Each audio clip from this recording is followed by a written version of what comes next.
I am certain something has gone wrong with my volume, which I am very irritated by, but, you know, sometimes it's how it is. I've got to put Fred Durst in the dark match. And it looks like that's an Okada from before I got the New Japan DLC. I feel like it's going to be King and Fred Durst while I sort out these audio issues. So, I'm going to hit this button and I'm going to start fiddling with some things.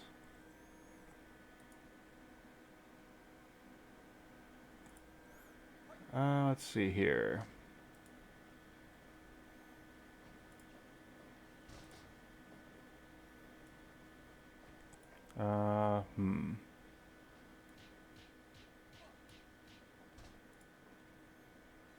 Okay, that's lowered me a little bit, but has done nothing for the game, which is definitely low. So let's open the mixer.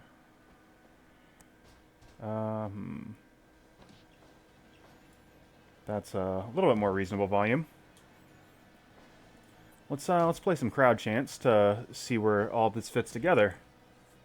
You gotta love bullshit.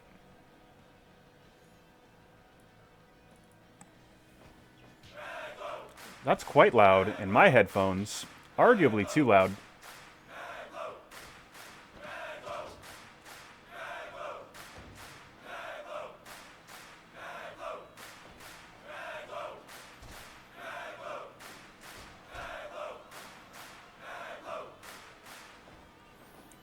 Let's see.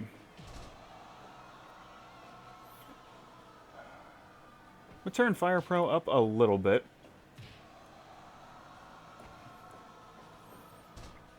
And let's see here.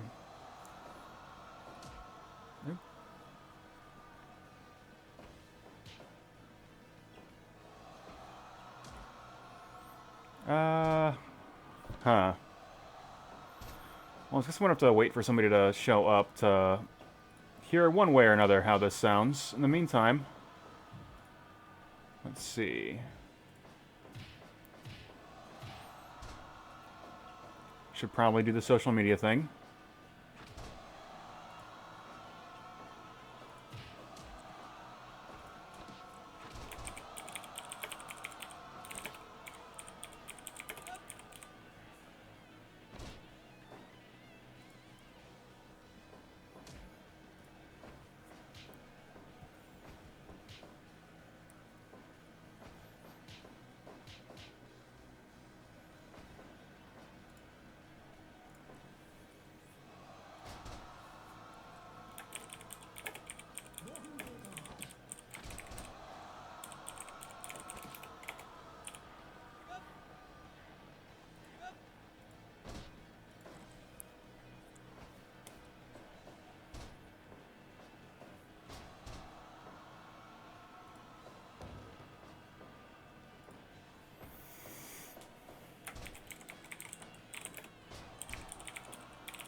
Alright, let me post this here.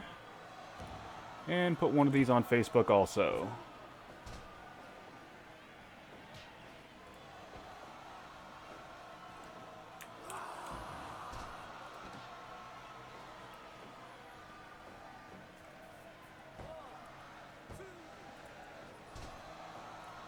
Damn, Fred Durst showing a lot of heart.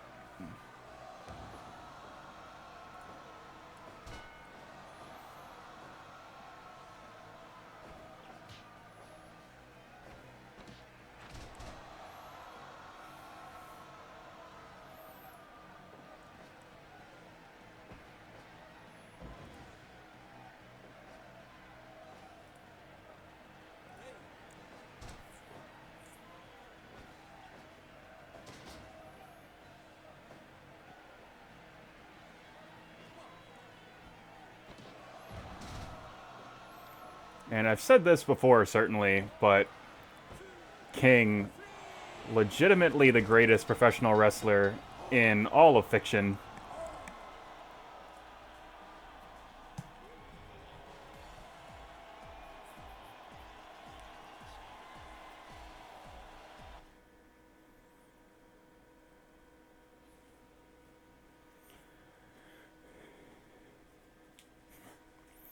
But I do hope that the audio is decent.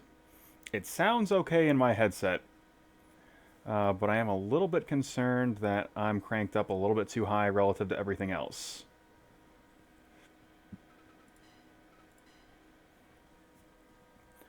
But, I'm gonna wait for some people to start filing into Blake's House Arena, do a little bit of clerical stuff, make sure I've got the matches in the correct arenas.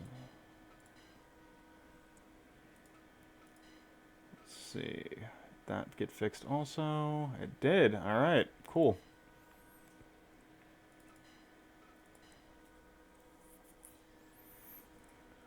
Well, I believe that...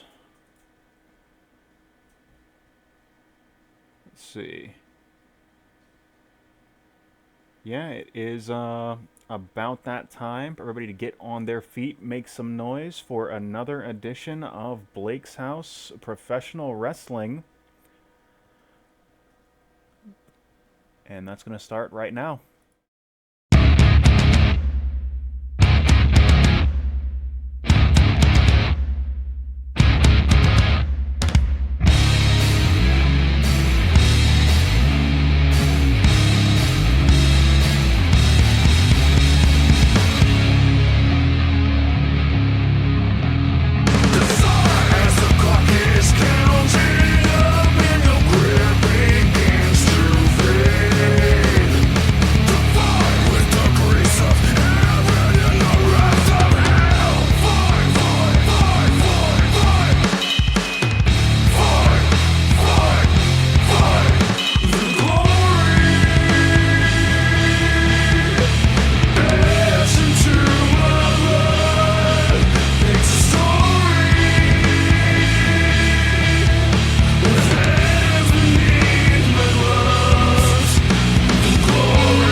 Welcome, Blake's House Wrestling fans, to another edition of Blake's House Professional Wrestling. If you were not tuned in the last week to the Knicks Wrestling Organization special events, you have missed just an unbelievable amount of developments in the Blake's House Wrestling world. There were 3 new champions crowned last week.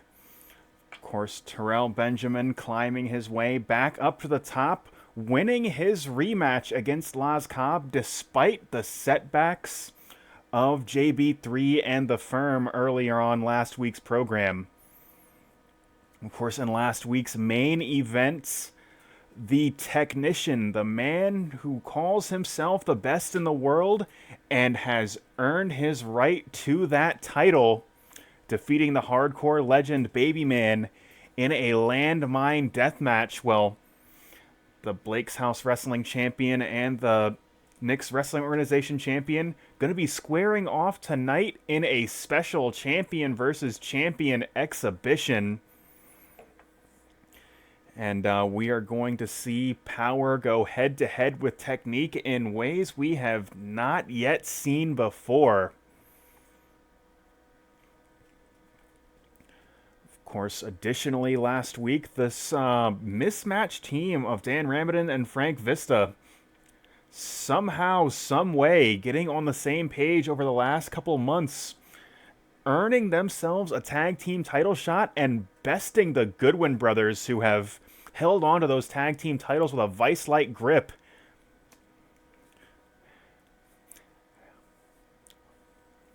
Of course, the King of Fighters television title successfully defended by DJ Dix's team, the Bookoo Fighters. And DJ Dix making a statement win over Nick Vidala in a 2 out of 3 falls contest. But additionally, tonight, of course, as we see week in and week out, Mag.Lo once again holding court in the center of a Blake's House ring. Unfortunately, falling just short as he had lost that #1 contender's opportunity to Terrell Benjamin, but is more than capable of earning his way back up to the top, and these high-profile exhibitions certainly a good way to do exactly that. Of course, we did mention just last week that the Mixed Martial Arts League will be starting up very shortly. And we've got a Mixed Martial Arts exhibition going on right now. Ramon versus Timothy Throws of Nick's Wrestling Organization. And that match is going to be right now.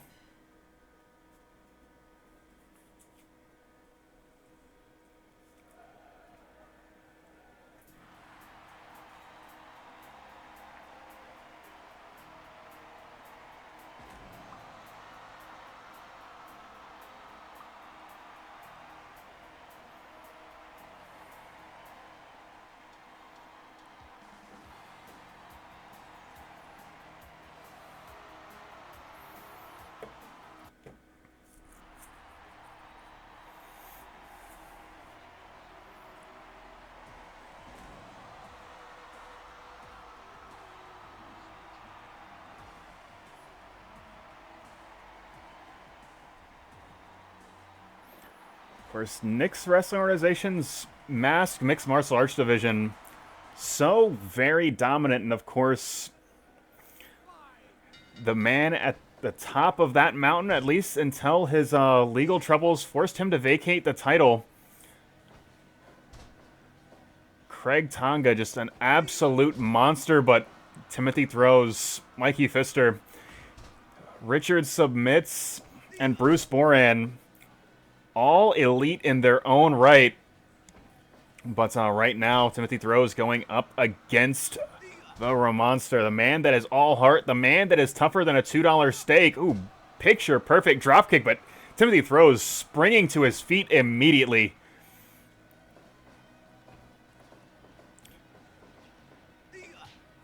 Right now, Ramon able to outmaneuver Timothy Throws, at least for the time being. Hold on.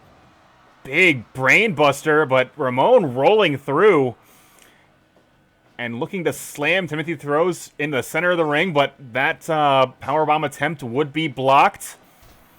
And Ramon possibly changing his strategy a little bit. Big lift and then drop, and both men, absolute warriors, to their feet right away.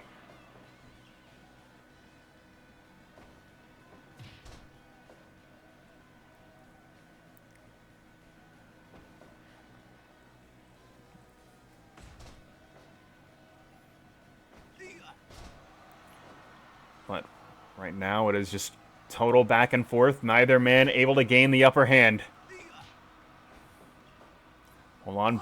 Big backdrop and planting Ramon on his neck, and I would say first blood going to Timmy Throws here.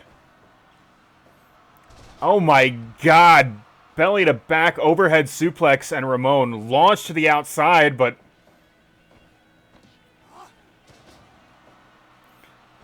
Timothy Throws living up to his name and title as he is grabbed and slammed Ramon to the mat in so many different ways, and another absolutely gorgeous suplex.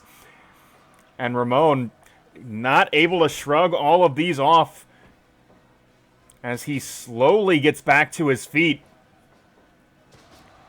Big Olympic-style slam center of the ring, and Ramon now.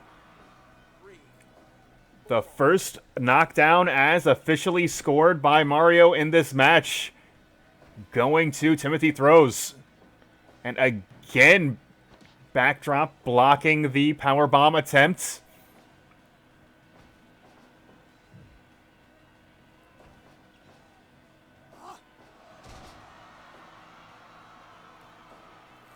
And Timothy throws going for a cover and nearly getting it. Only 5 minutes into this contest, but Ramon struggling to get any offense in. Timothy throws just looking too dominant, too destructive, as he is just tearing through a man known for his legendary toughness.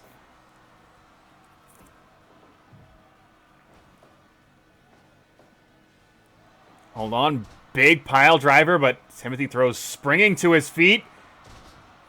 And Dragon Suplex planting Ramon, but Mario electing to let them fight. Will not score that as an official knockdown. But Ramon has only got one more. He's going to need to survive for the next 3 minutes, or he is out of this contest. Dropkick square in the chest. And Ramon looking to slow this match down a little bit. Trying to cool off the absolutely dominant force that is Timothy throws, but hold on, that judo throw shutting Ramon down. And Timothy throws standing tall across from his opponent, picking up the victory in this SWA rules action. And that is, of course, the trouble with Ramon. You never know what Ramon you're going to be getting week in, week out. Sometimes you get Ramon the giant killer, and sometimes you get Ramon the underachiever, but Timothy throws a consistent force over the course of that match from bell to bell. He had a game plan, and he executed it absolutely perfectly. And Ramon was just completely unable to respond.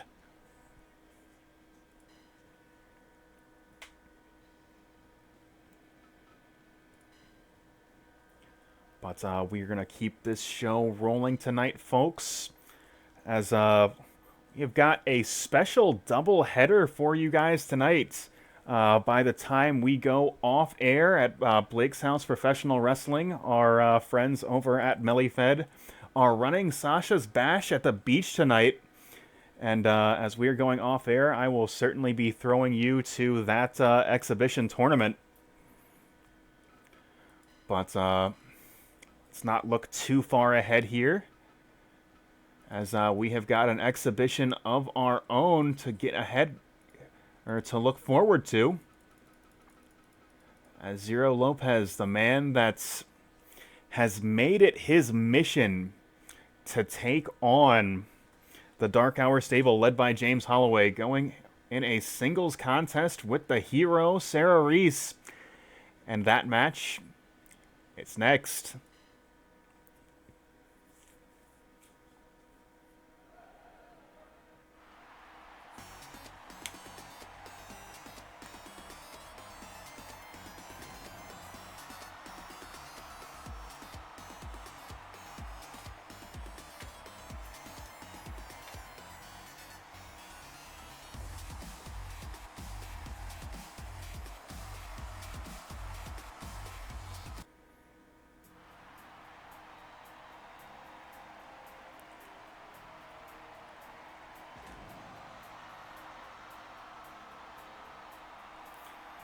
And if I had to guess what this match is going to look like, it is going to be totally explosive style from bell to bell. Both of these competitors, just high octane, high energy. You can see they are amped and ready to get things started.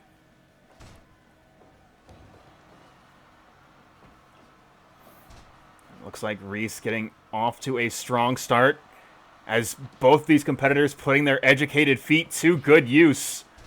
Zero going for that mount tackle.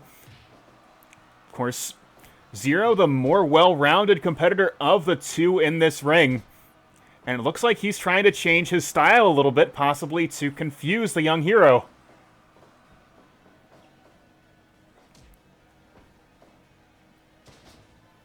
Big Body slam from Reis and shotgun dropkick square in the face, but Zero springing to his feet immediately and looking to turn things around here.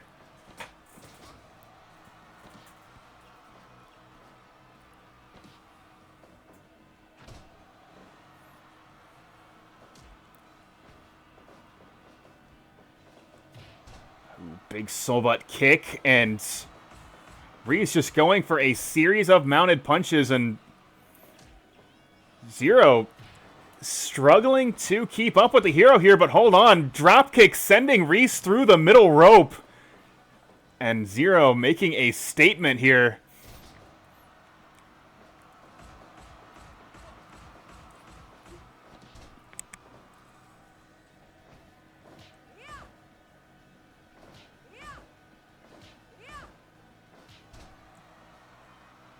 Hold on, Zero going high risk, big 450 splash. I said this match was going to be high energy, high intensity. And Zero coming out with a bang off the top of that orange Gatorade turnbuckle. But hold on just a moment here. Oh my god, flying head scissors. Reis returning the favor. Hold on, back switch and big reverse DDT.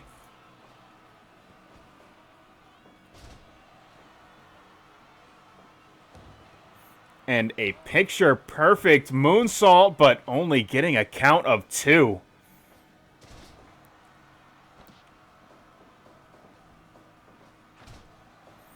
And Zero saying, I've got a pair of boots to bury into your face as well, my friends. And picture-perfect drop kick, sending Reis down to the mat.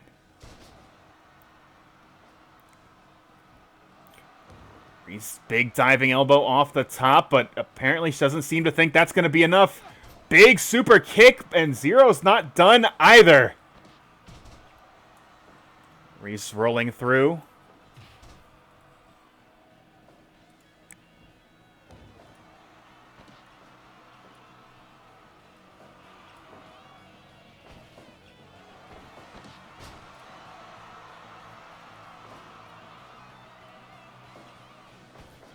On back switch from Zero.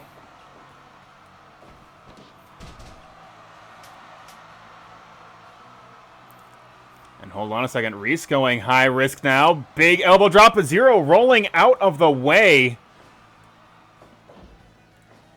And this match will continue. Hold on. Destino. And Zero again pummeling Reis with that shotgun dropkick. Big sit-out facebuster, and Zero now in the driver's seat.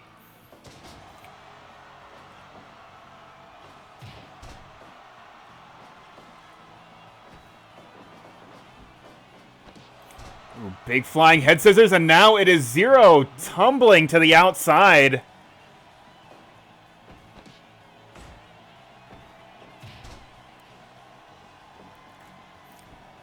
And big double stomp off the top. And hold on, looks like a diving elbow.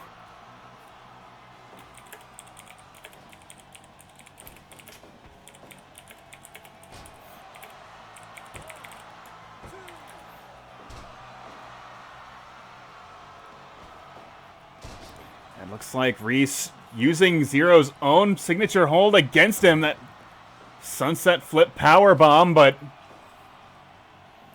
Zero able to power out of it.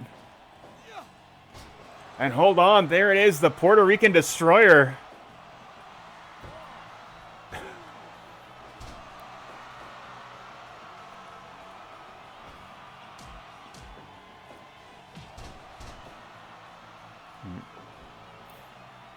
Hold on, Zero setting up for something now. Big dive kick off the top. Going for the cover, but Reis able to get a hand on that bottom rope.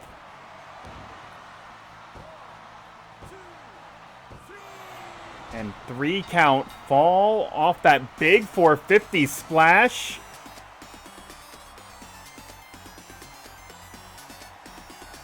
And Zero picking up another key win. But Dark Hour crew, nowhere to be found. You've got to figure Zero was looking over his shoulder for the entirety of that match as Holloway, Shenjo, and Blake certainly not finished with Zero yet. And, yeah, Nick, I might be loud. I reduced my microphone settings. Let's see here. I noticed when I went live that all my audio settings were different from how they were last week. And, of course, I haven't changed shit. But that doesn't change whether it be OBS or my own computer just being fucking weird. But it does look like my own microphone is pretty high. Let me see. Actually, instead of reducing that in OBS, I'm going to change that in my... Alright, cool. Yeah, because I don't want to turn the game volume up too much, because what that's going to do is, because I don't have a real operating system, I can't route the audio in a way that makes sense, so it will just be unreasonably loud in my own headphones. Now, I know what you're thinking. I could just simply get a real operating system, and you'd be right. But, you know, that's neither here nor there.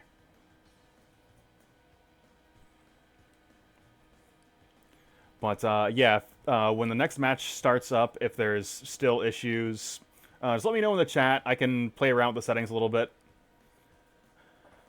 But, right now, we are getting into a little bit of a fallout from last week's program. Of course, you saw Jim Jack and Jason Solarion going at it a little bit after the bell. And those two going to get an opportunity to go one-on-one in singles action. Let's see. We want to try the different gear. Maybe not yet. Maybe that's maybe we save that for the pay-per-view.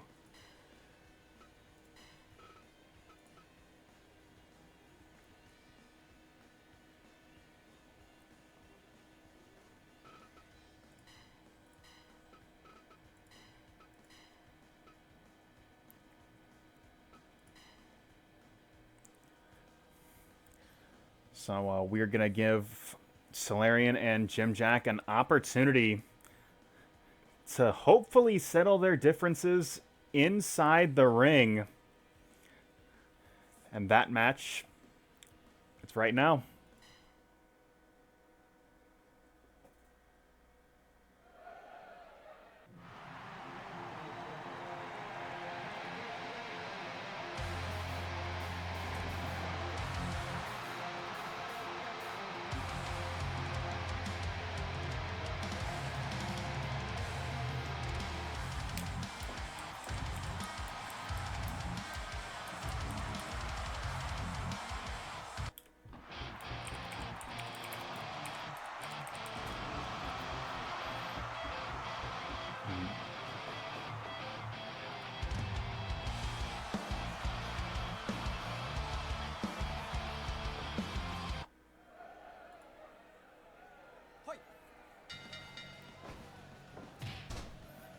Right now, Jim Jack starting us off here.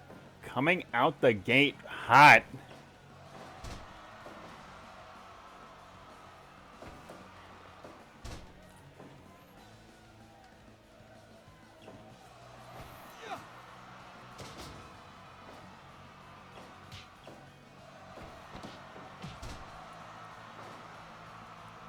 Huh.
course, you remember last week that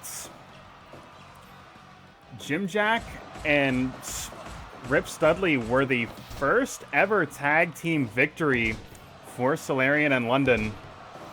And this could be a great opportunity for this team if they can keep that momentum. But right now, Jim Jack standing in the way of that.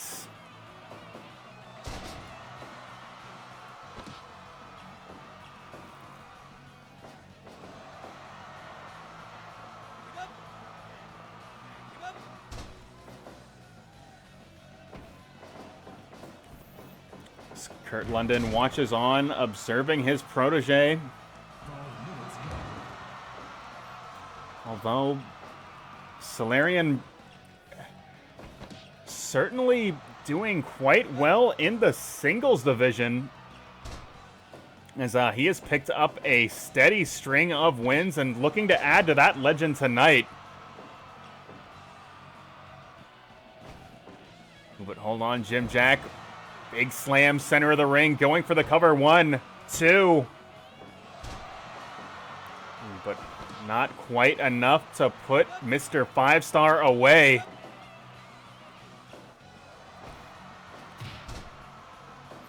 Oh, Jim Jack might be a little bit irritated that Solarion and London have taken so much of the spotlight. If he were to pick up a victory here tonight, that would be a total game changer. But hold on just a second. What the hell has Mr. 5-Star got Jim Jack tangled up in?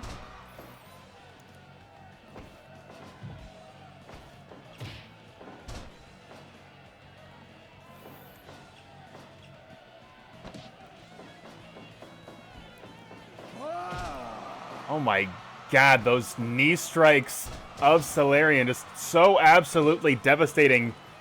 You saw what those did to Jordan just a few weeks ago, but hold on, there is that 5-star frog splash from Mr. 5-Star. And hold on, rolling through STO right into that cover, but only a count of 2.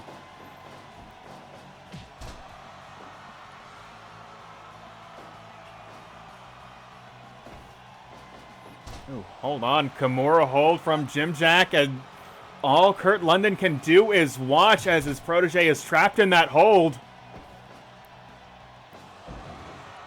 Once again, hold on just a second here. What has Jim Jack got planned? Springboard, forearm smash to the back of the head, and Solarion unable to defend himself, but hold on just a second here.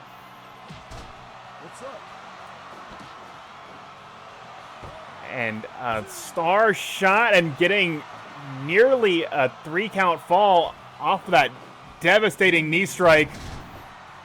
Picture perfect power slam, and again that 5-star frog splash, and again into that pinning predicament cover. 1, 2, 3-count fall. And Mr. 5-Star picking up the victory in decisive fashion.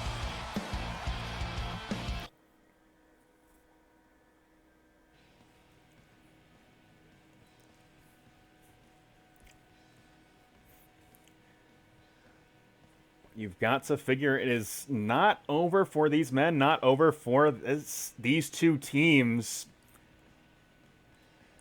As there was certainly pride on the line for Jim Jack, and his partner Rip Studley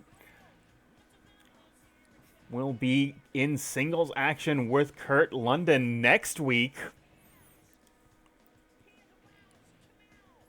And we'll just have to see if this team of Solarion and London are able to keep up this momentum that they've been building for the past several weeks.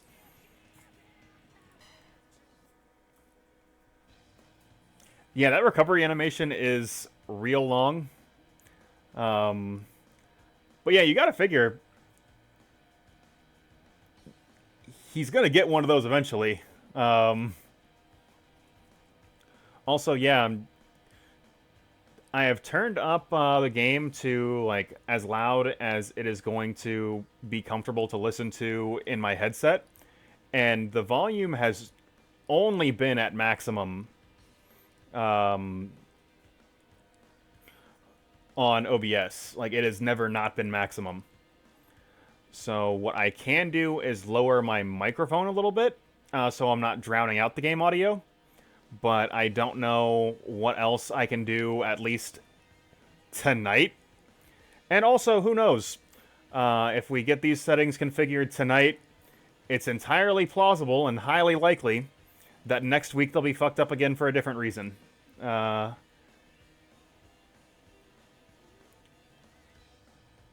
Although I've got some suspicions on what's going on here. And it's really stupid what I think the problem is.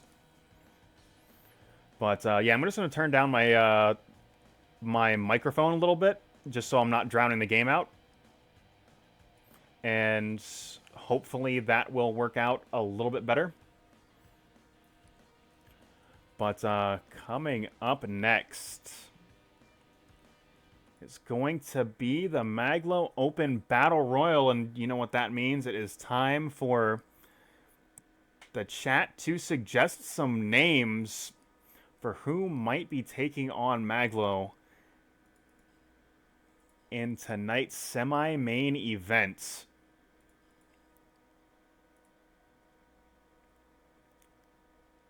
Now, what I will say is no Vista or Ramon on the card tonight if you want to get either of those guys in.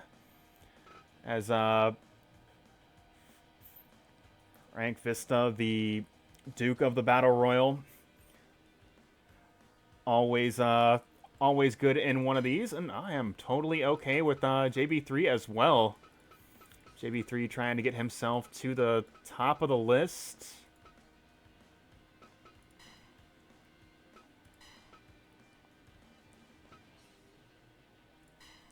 And one name I am going to put in, for reasons that will be clear later. Want Ramon? Dick Bruiser is actually booked tonight, but I will put in Dan Ramon. You are correct.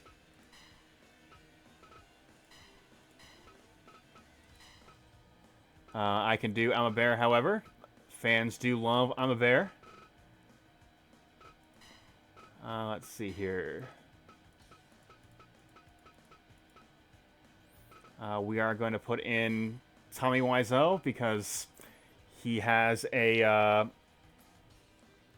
like he's going to be playing a role at Melly's Bash at the Beach, or Sasha's Bash at the Beach, excuse me, after tonight's program. And you want to see the swashbuckler? I am totally okay with that. The fans do love the swashbuckler.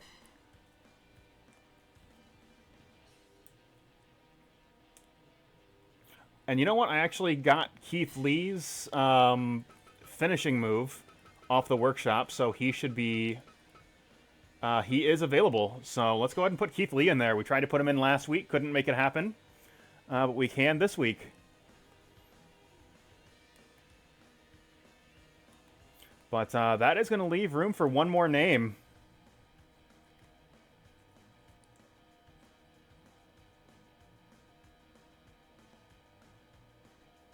Yeah.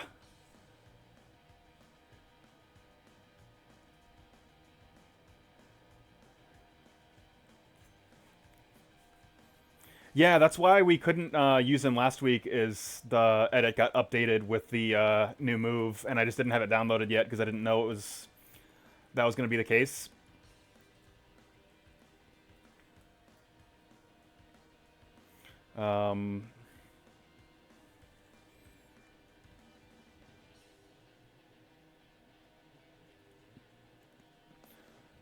But let's see here. And you know what? I'm going to put in a Dark Hour guy. We should probably be reminding you guys that that stable exists.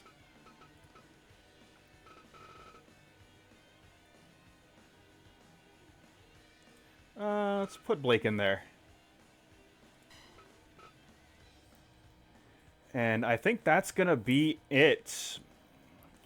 So let's go ahead and get into this battle royal to determine who is going to be facing Mag.Lo tonight. Yeah, I did see that. Like, haven't seen the show, but hey, it's good that those guys at WWE Cut are finding work. Like, it is legitimately good that people can work and get paid despite all the bullshit going on. But, oh, definitely. But, yeah, let's go ahead and get into this over-the-top rope battle royal to determine who is going to be facing Mag.Lo on tonight's program.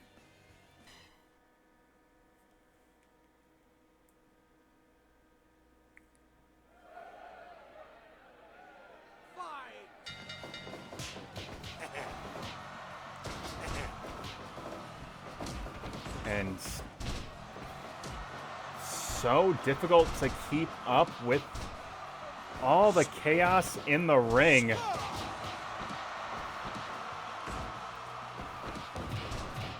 As 8 bodies collide for a shot at supremacy. But hold on, Keith Lee and I'm a Bear absolutely leveling Blake.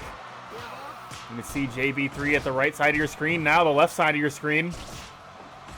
Always looking to showcase exactly how big, how strong, how tough he is. But hold on to someone here. I believe Tommy Wiseau getting an elimination on JB3. He's going to be forced to go to the back.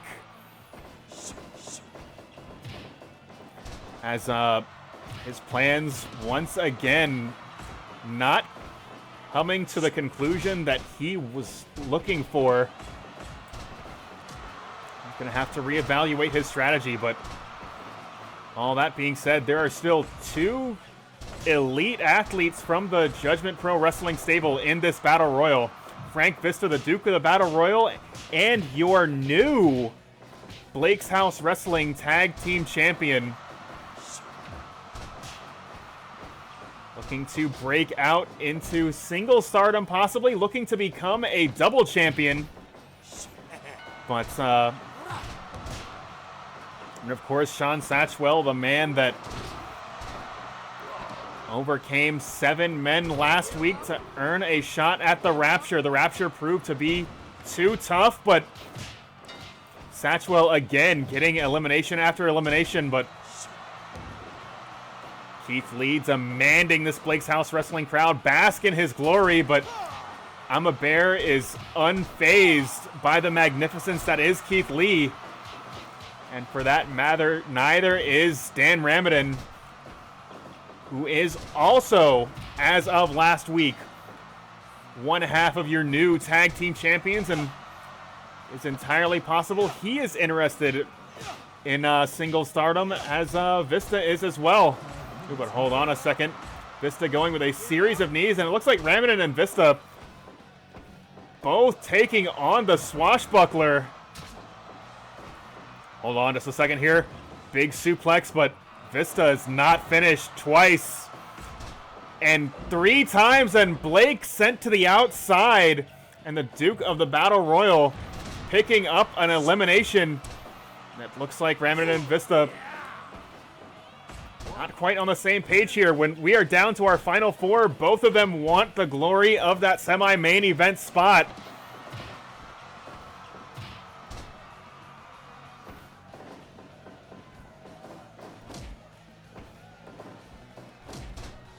And just so much chaos in the ring.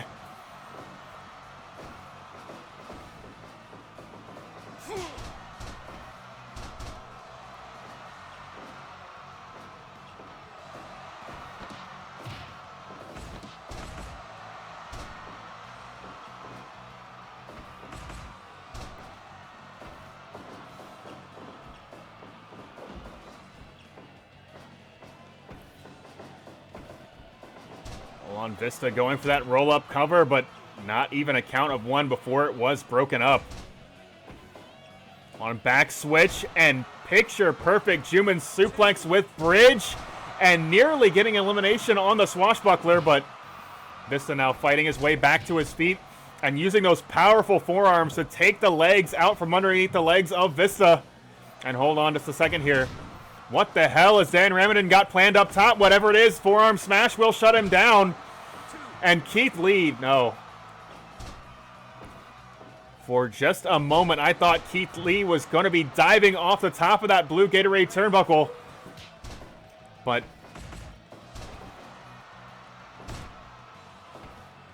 right now, it is just chaos in the ring. Hold on, Vista going high risk here. And Frank Vista, double elimination. He might be setting up something for his partner here, giving Dan Ramon a shot at the semi-main event. And Dan Ramon in excellent position to do so, as right now he has got the advantage over the limitless Keith Lee. Big forearm smash from Ramon. And now going up top, big diving elbow drop, just dropping an enormous body onto the back of Keith Lee, but hold on to somewhat here. Running body slam center of the ring, and Keith Lee trying to slow Ramon down here, but Dan Ramon's got his foot to the floorboard, but hold on. Absolutely devastating powerbomb, but Dan Ramon just forcing his shoulders off the mat. Big body slam going back to basics. Ooh, suplex is blocked, and Keith Lee delivering one of his own. And these two mountainous men, so evenly matched. Hold on, fireman's carry. And to a power slam, and there it is. That has got to be it. No! Dan Ramon kicking out of that big bang catastrophe, and he is getting fired up, draping a guillotine over the throat of Keith Lee.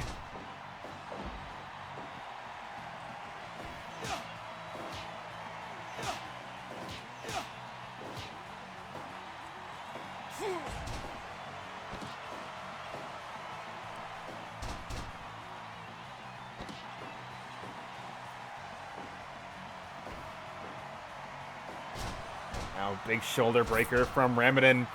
Dan Ramon has proved, I have taken your best shot. Oh my God, Keith Lee rolling out of the way of that diving elbow.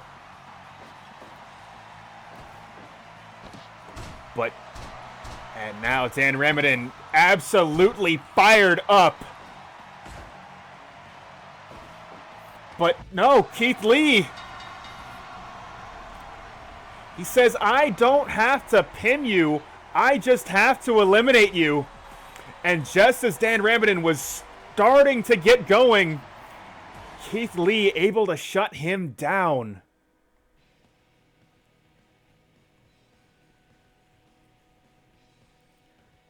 So Vista and Ramon both coming up short in this Battle Royal action, as Keith Lee going to be the challenger to Mag.Lo in tonight's semi-main event. And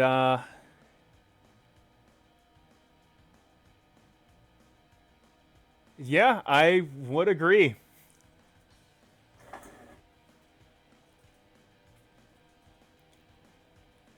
You know, a little bit of miscommunication between Vista and Ramon in the middle section of that match, but it looked like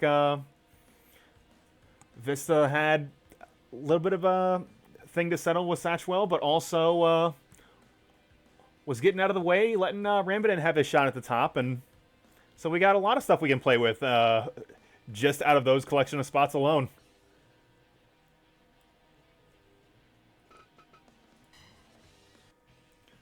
But I did mention that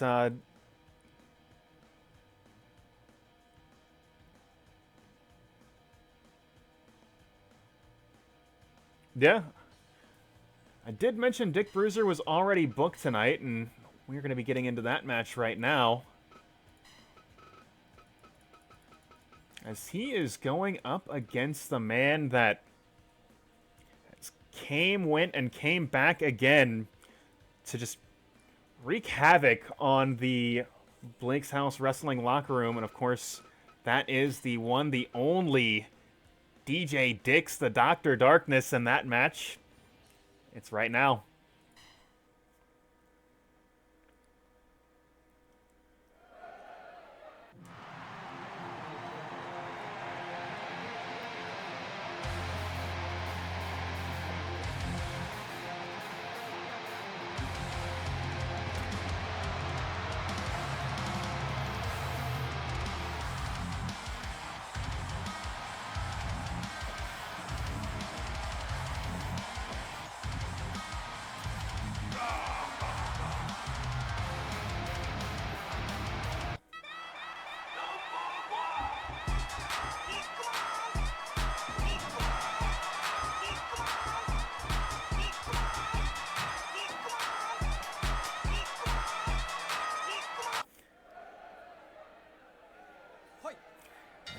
Dick Bruiser, the first ever wrestler signed to Nick's Wrestling stable. Got to figure this match was thought up in Nick Vidala's own mind after being bested by DJ Dix last week, putting him up against the often imitated, never duplicated Dick Bruiser in a Dick versus Dick match. And right now, Dick Bruiser doing everything he can to bruise DJ Dix.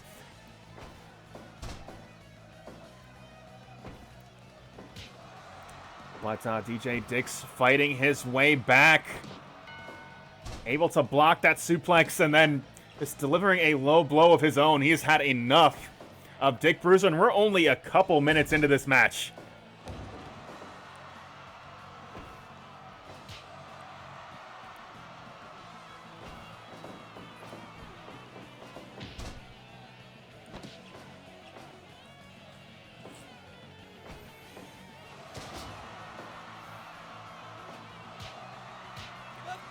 A series of hard shots to the face.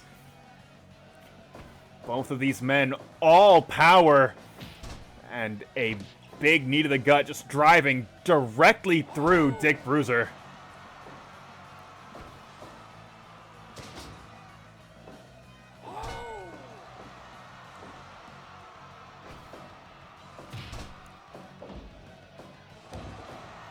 Big body press, but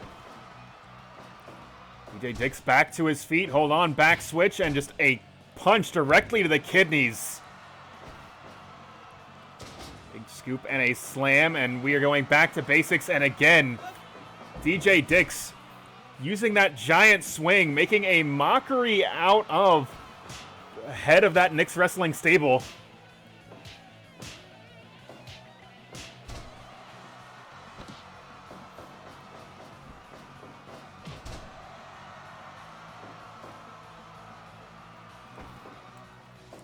On here, big scoop, and dropping Bruiser right back to the mat. And hold on to somewhat here, going for a gravity squeeze early, but Dick Bruiser able to escape the hold.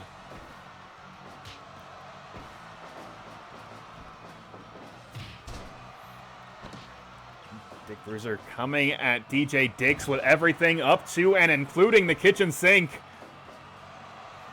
But DJ Dix going to fight his way, and once again locking on that iron grip right to the face of Dick Bruiser.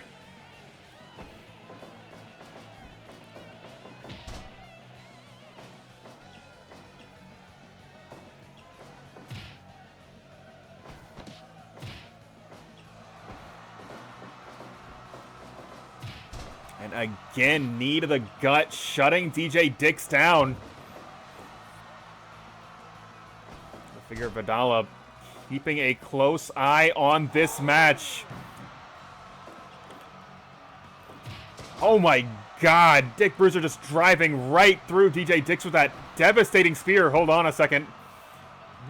Looks like DJ Dick's going to take a moment to breathe in the ring. Is this match already taking a great deal out of both competitors, and we're only a few minutes in. Hold on, Kaniku Buster! And goes for the cover, 1, 2. Ooh, only a count of 2. Dick Bruiser just throwing DJ Dix off of him. And this match will continue. Hold on, DJ Dix going high risk once again. Big diving elbow, but a foot on the bottom rope will break it up.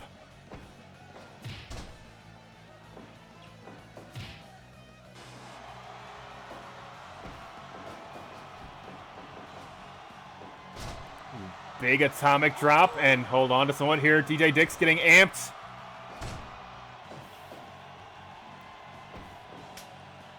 And hold on just a moment here.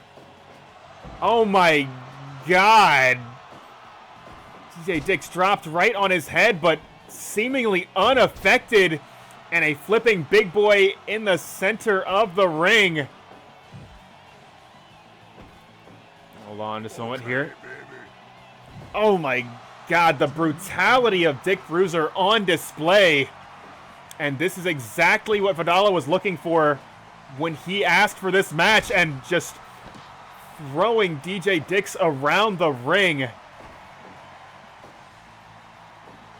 Hold on, big Emerald Flosion. Is that going to be it? Cover, 1, 2. Oh my God, so close, but DJ Dix somehow able to escape.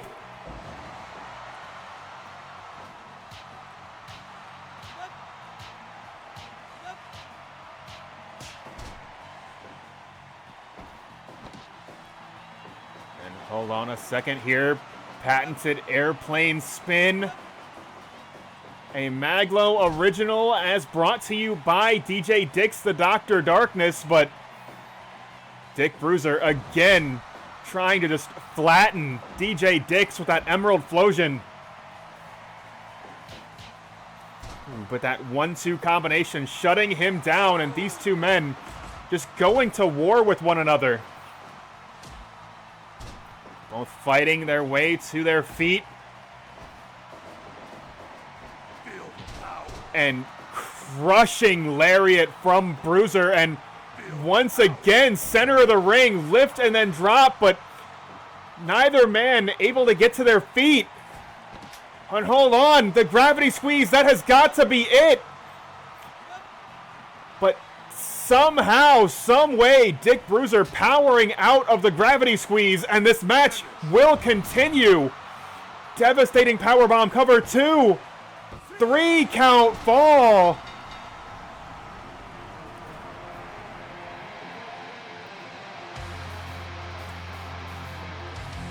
And Dick Bruiser living up to his name and title as he levels DJ Dix the Dr. Darkness with that monstrous powerbomb.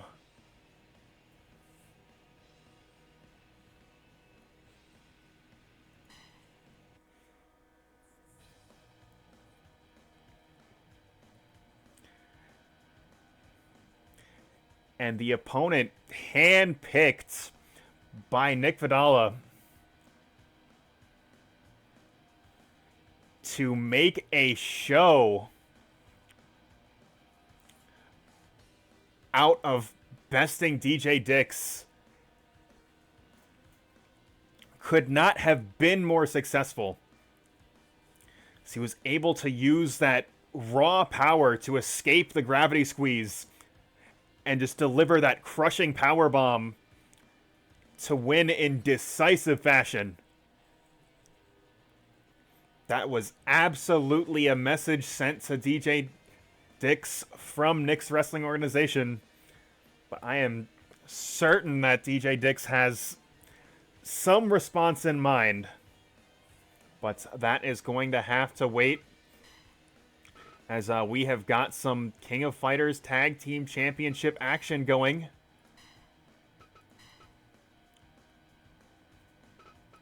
And I mentioned a little bit earlier that Stick around after the show. We are going to be cutting to Sasha's bash at the beach.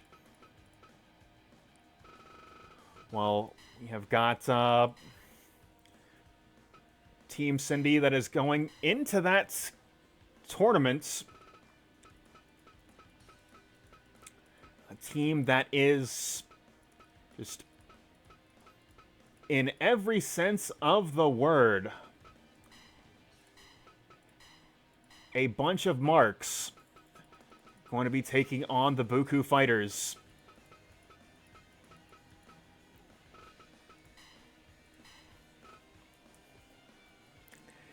For the King of Fighters Tag Team Championship tonight, and they will be competing in Sasha's Bash at the Beach night 2 shortly after this program. So let's go ahead and get into this match, see how they do.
Right now, Dougal going head-to-head with the world's strongest man.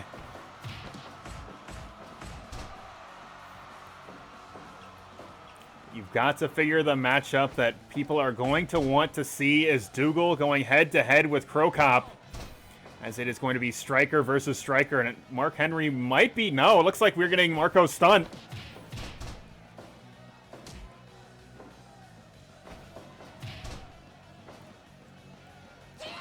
Oh my god! Dougal just burying that foot right in the face of Marko's stunt, and he's just so effectively outmaneuvering Stunt, but this is the match we have been waiting for, and right now the kickboxer just doing the most to Marko Crocop. But those kicks swinging like an aluminum bat, connecting with the kickboxer. But now he has got to square off against Monty.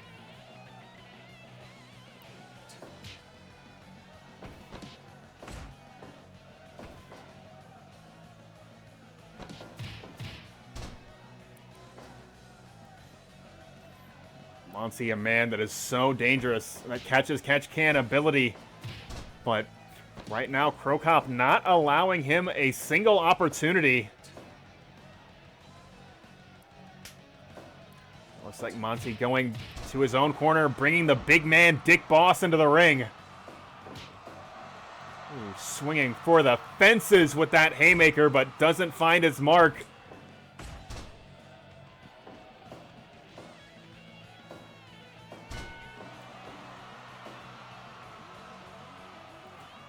Like Mirko Crocop bringing Mark Henry back into the match, and we have got ourselves a Haas fight.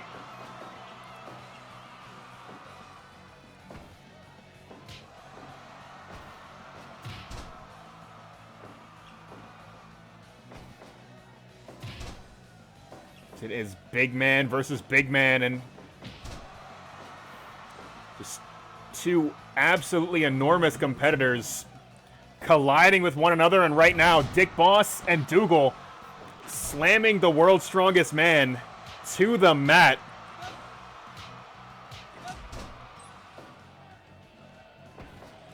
And hold on just a second. Oh my god, Dougal just absolutely brutalized by Mark Henry, by Mirko Crocop, by Marko Stunt. And now, a world's strongest bear hug looking to flatten Dougal.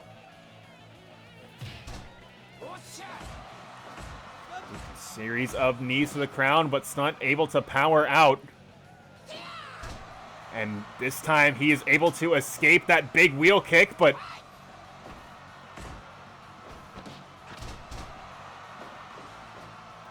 now Dougal has to contend with Crocop. Or maybe not. Maybe he's going to be going back to his own corner. Maybe this team likes the matchup of grappler versus striker. And right now, Monty able to outmaneuver Crocop here. Ooh, big low roundhouse. Looks like he has started to target the knees and the legs of Crocop, trying to shut down that striking ability.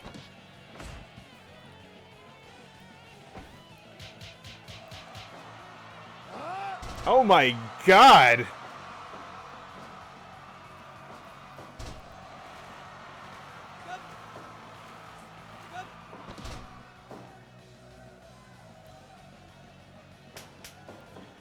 And once again, it is boss time as Dick Boss in the ring now with the world's strongest man.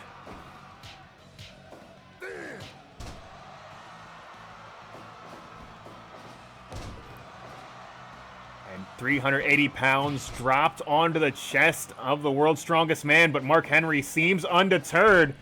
Going for that big body splash, doesn't find its mark.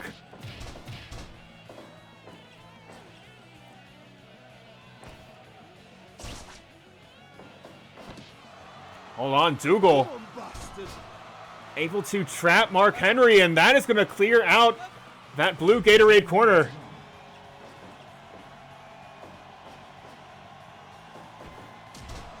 Big low roundhouse.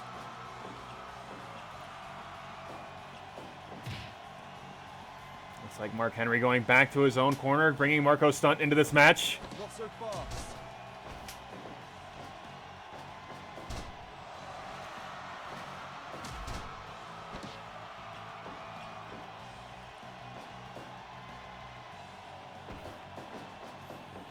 Stunt firing Monty into the corner, and big shotgun dropkick, but Monty able to scramble back to his feet, able to stop the bleeding.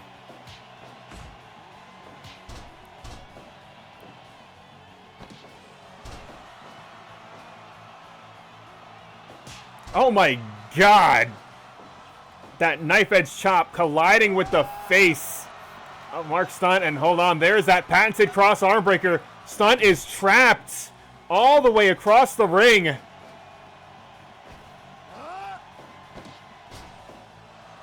Big STO and sweep, and now Dick Boss is in control.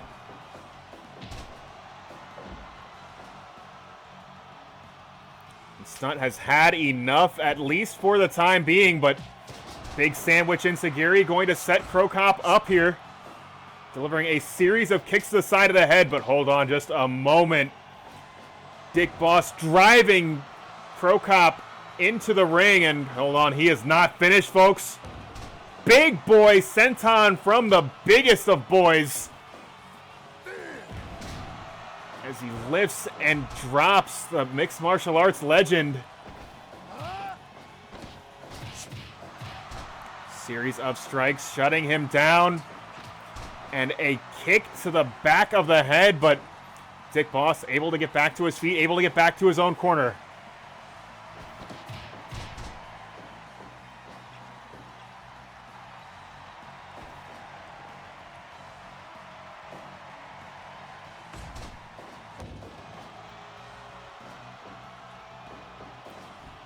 Hold on, Monty. Flying cross arm breaker, and that's going to clear out both corners. Got to figure this team so desperately wants to keep Crocop in the match. His ability to get those flash eliminations so critical.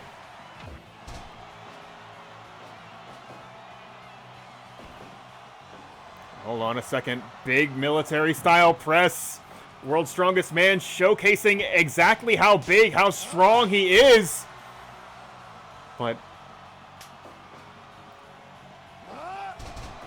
Monty just absolutely dominating here. Oh my god, big bazooka of a knee strike from Dougal. He's going to go for the cover here. This could be it. One, but no. Crocop able to make the save at a critical moment.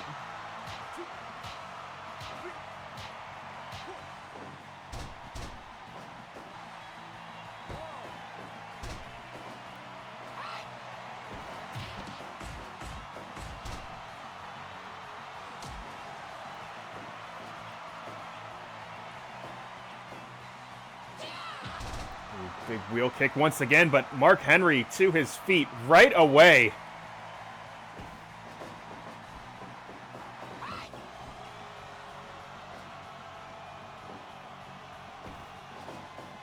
Stunt now sending Dougal into the ropes, but Dougal able to protect himself. Goes for that knee bazooka once again, but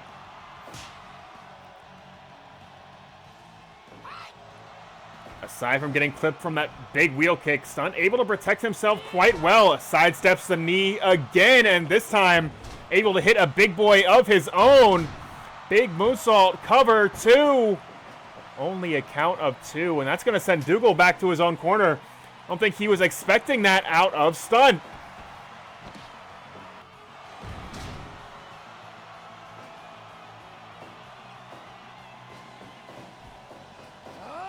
Ooh, goes for the cross chop, but it will be sidestepped by Stunt again, and Stunt's agility on display. Hold on, rolling through, cross arm breaker, and that is going to be the first elimination. Ooh, major miscue from Mark Henry, and that's going to spell disaster as Monty is in control.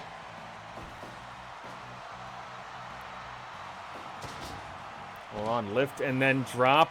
Monty now in trouble. Cover one, two. But Dougal making the save at a critical moment.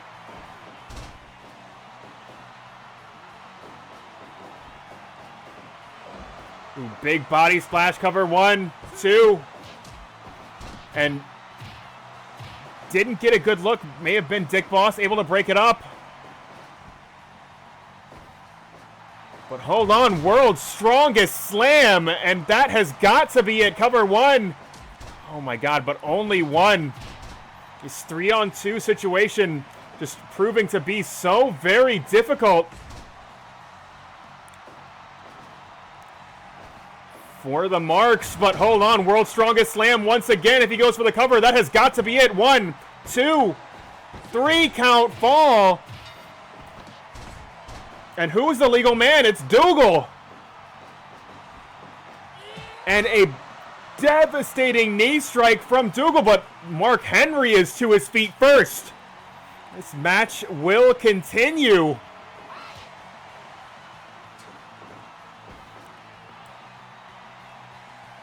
And Dougal trying to bring this fight back into his own corner. And Dougal is fired up.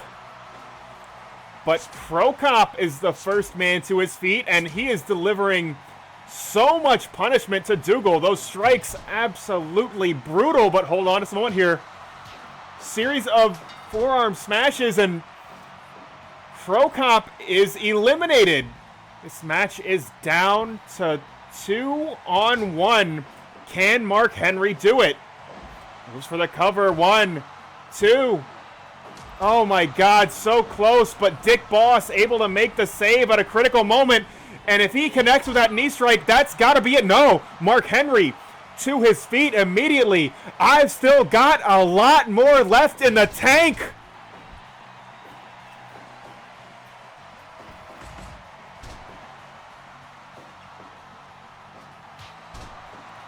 But Dick Boss looking to put Mark Henry away.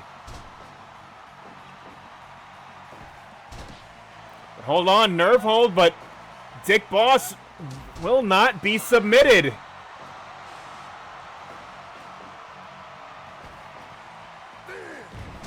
That hanging choke powerbomb has got to be enough, and it is.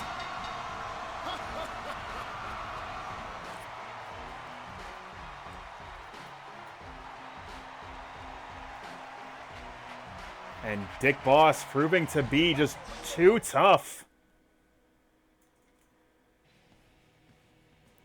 As this team of marks bested by the Bookoo fighters, but you'll get a chance to see them again later tonight at Sasha's Bash at the Beach. But let's go ahead and keep this show rolling here.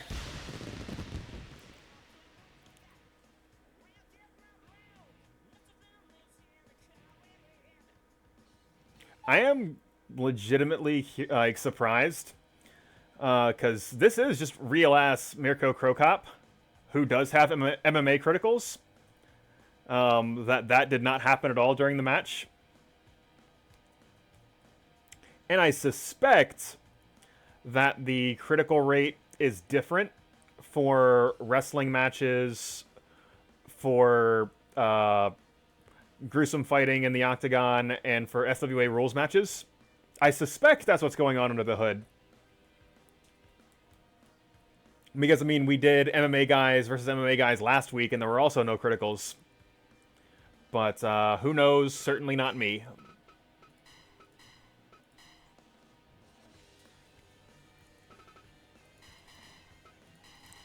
But also, fucking props to Mark Henry for being the workhorse of that team. Because he was absolutely beating ass, as he does.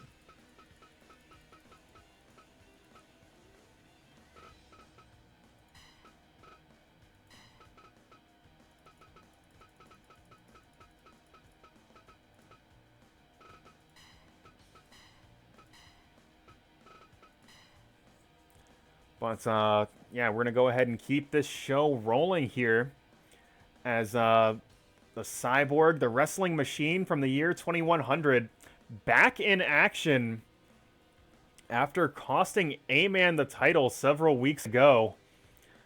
Got to figure A-Man figuring out exactly what he is going to do about the wrestling machine that has exposed him, but right now, Cyborg's got to focus on the match in front of him as he goes one-on-one with Donaldson, and that's right now.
And as I said before this match, this is the Cyborg's first match back since costing A-Man the championship. But we focus on Tyler for a moment. He is yet to have his breakout moment in Blake's House Professional Wrestling. He's had a lot of opportunities, but has yet to crack that glass ceiling, and a win over the wrestling machine from the year 2100 would be just an enormous opportunity for him. But the Cyborg absolutely not going to make that easy for him, as we have seen him compete in even matches with the likes of A-Man, with the likes of the Gatekeeper,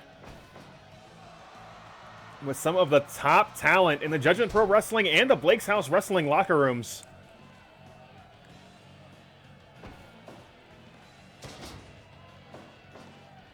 Tyler going for the cover, but not even a count of one. The Cyborg too big, too strong, too fast, and showcasing that strength with the giant swing, just launching Tyler across the ring.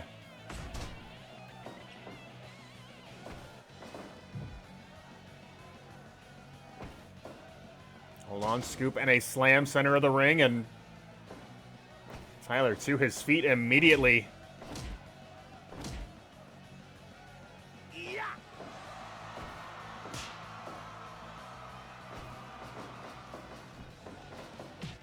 Ooh, big forearm smash, and hold on, nope.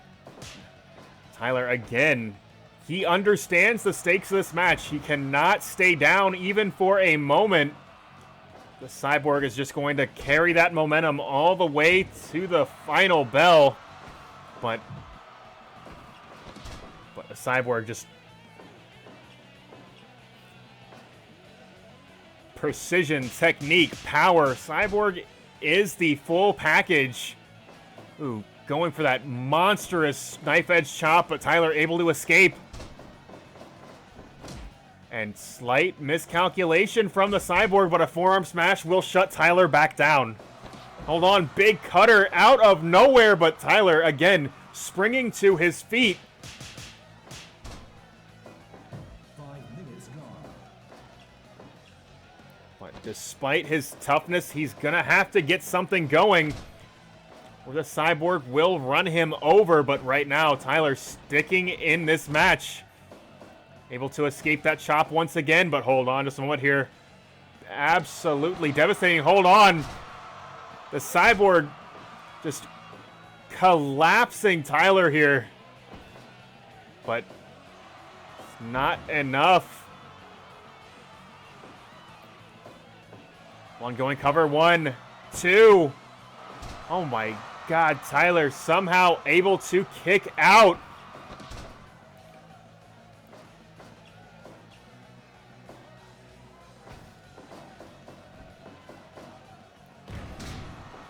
On picture perfect spine buster from the wrestling machine, and oh my God, Tyler dropped right on his head.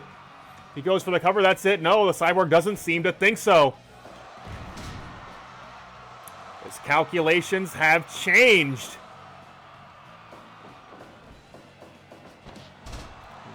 Big sit out lariat, but again, Tyler still sticking in this match.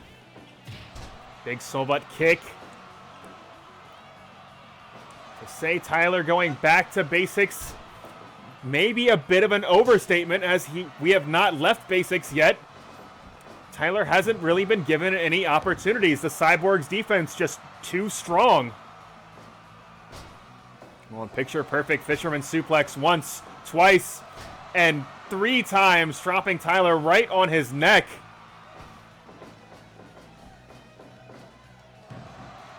Big back body drop, and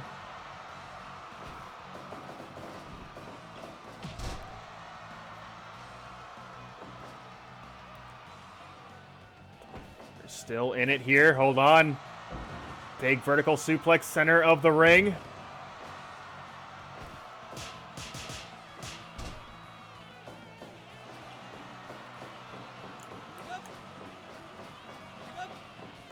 And absolutely huge, going with that giant swing, but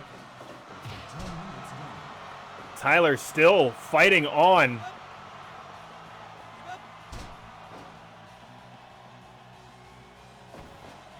Hold on, cutter out of nowhere. This could be Tyler's chance. Goes for the cover, but hand on the bottom rope. This match will continue. On Tyler, able to escape, but putting himself right back in the blender. That series of forearm smashes shutting him down.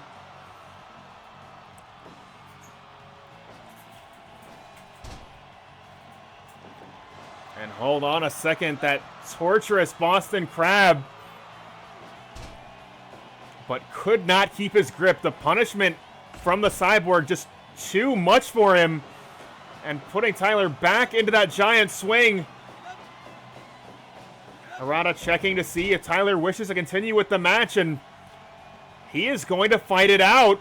Cutter once again, center of the ring. That could be it. Cover. 1, 2. No, only a count of 2. But Tyler, hold on to someone here. What the hell has he got planned? Oh, no.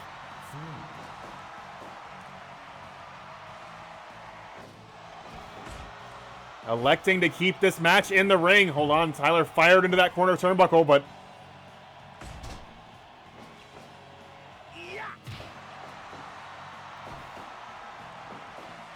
Big kick once again. Hold on, blazing.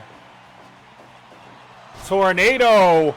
A wrestling machine from the year 2100. Just amazing display of power. Hold on, Tyler able to escape that leaping cutter. And trying to get back into this match. Big sit out face buster, and Tyler going for the cover. Is this going to be enough? Cover 2. No, still only a count of 2. And once again, blazing. Tornado.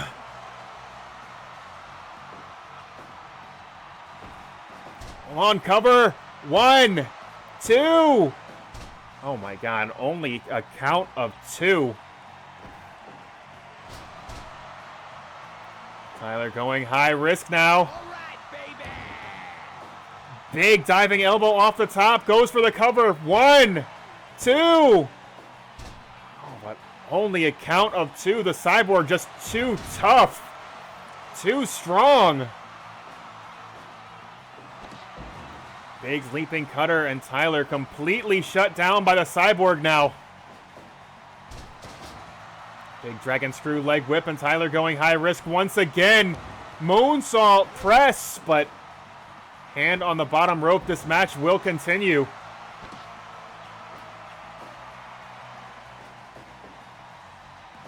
Tyler again going for a cover, but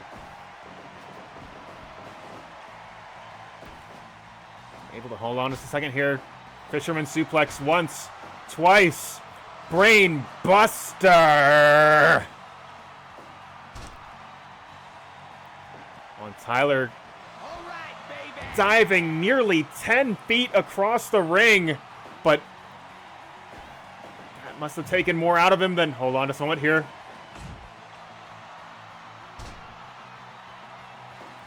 Tyler again going high risk off the top. If he goes for the cover, that could be it. Cover. 1, 2. Oh my God, so close. Big lift and then drop, and the Cyborg seemingly playing with his food here. He crushes the stomach of Tyler with that hold, and Worzalla watching on as his friend so very close to picking up a victory over the wrestling machine. If he hits this dive, that could be enough. Cover. 1, 2, 3 count. Fall.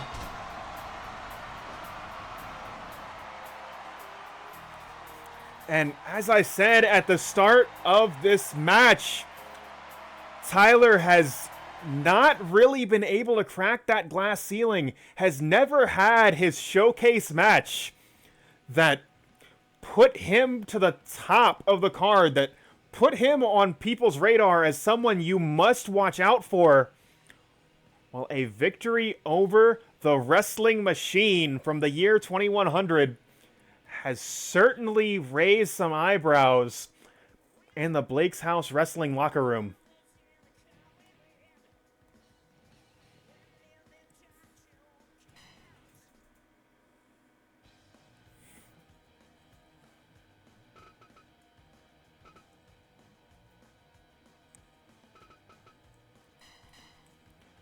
But let us go ahead and keep this show rolling.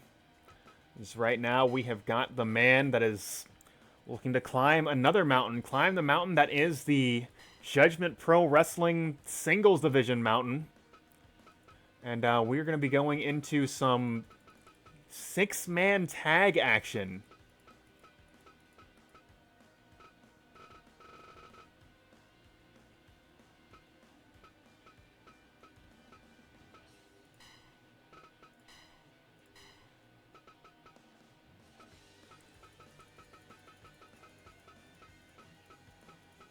Oops, I have gone the wrong way.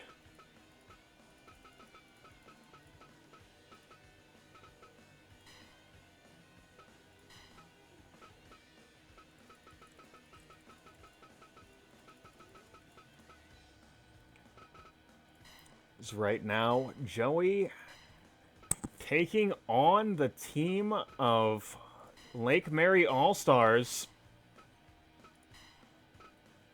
And Joey backed by Jacob the Jewler and the Dog DMX.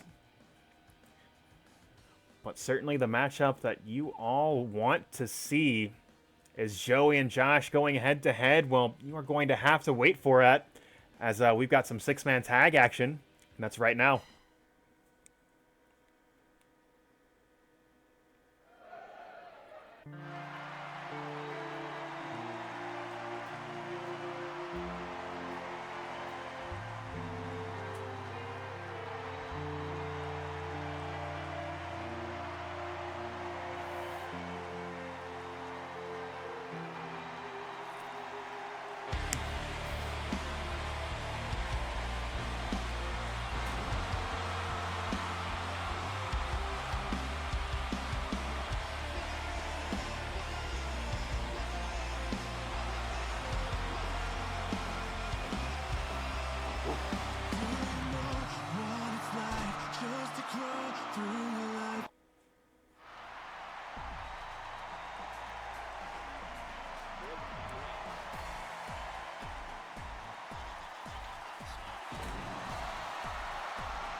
And Joey leading things off from the blue Gatorade corner. This team of hand-picked individuals looking to assert their dominance over this Blake's House wrestling ring. But right now they are going to be going head-to-head with the All-Stars of Lake Mary. And right now Brandon having a rough time as Joey just out-maneuvering Brandon at every step. As he locks on that Boston Crab, but it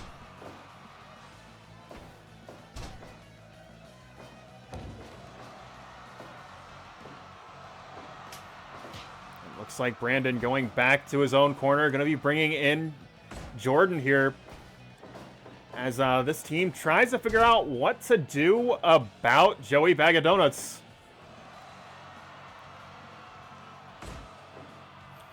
If he fights as well as he has been for those opening couple minutes, he might be able to take on all three of these guys tonight. But right now, here we go. Oh, it looks like Joey going to be going back into his own corner for a moment. Bring Jacob the Jeweler into this match. And absolutely devastating head drop from the Jeweler.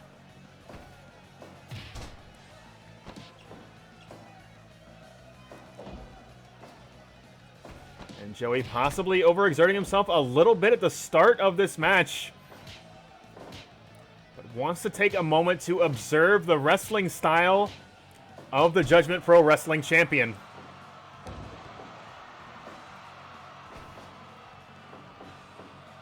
On suplex is blocked, and Jacob sending Josh to the outside, and Joey and DMX wasting no time.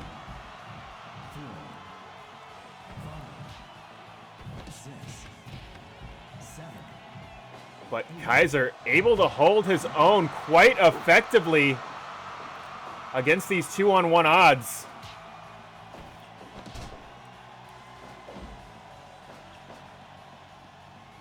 Looks like Josh going back to his own corner. It is going to be DMX going head-to-head with Jordan.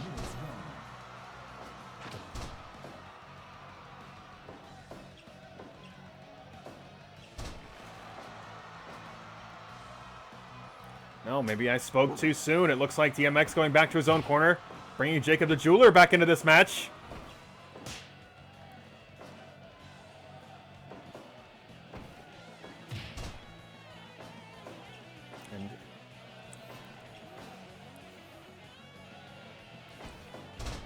Looks like the Lake Mary All-Stars have found second life in this contest.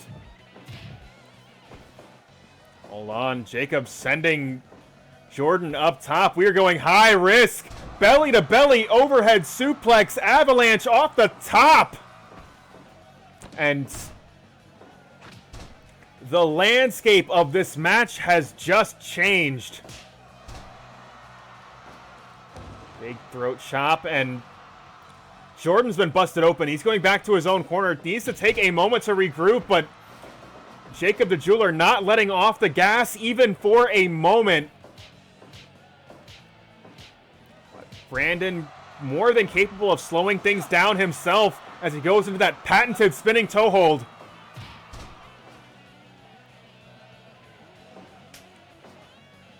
Looks like Jacob going to take a moment to breathe, bring DMX into this match. And Brandon more than capable of fighting up against DMX, but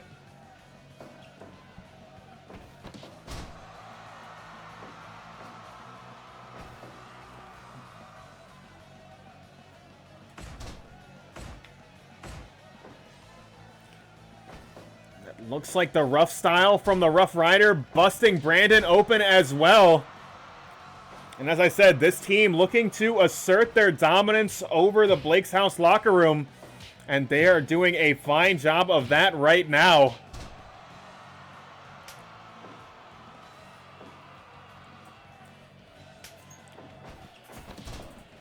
But it looks like it is going to be Joey and Josh head-to-head, one-on-one for the first time, but certainly not the last. Right now, Joey in control, cover two. Count two. Both men able to escape each other's significant strikes. Josh gaining the upper hand, but only for a moment as that flying head scissors shuts Kaiser down.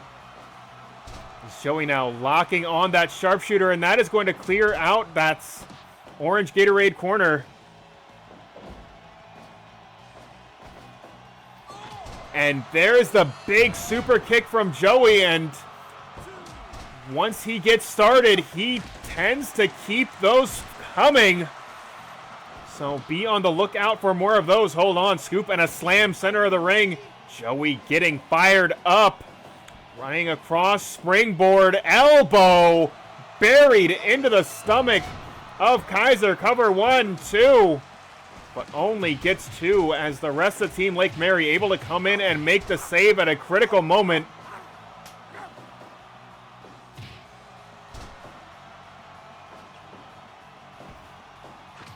Big Pele kick from Kaiser, and Kaiser finally able to stop the bleeding, get back to his own corner. And now Jacob the Jewler and Jordan battling it out. Jacob is to his feet first.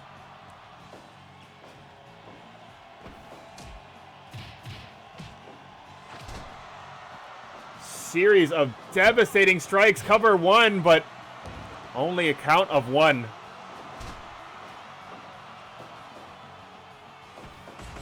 And the cooperation, the teamwork that this Lake Mary team has built up over the years on display here.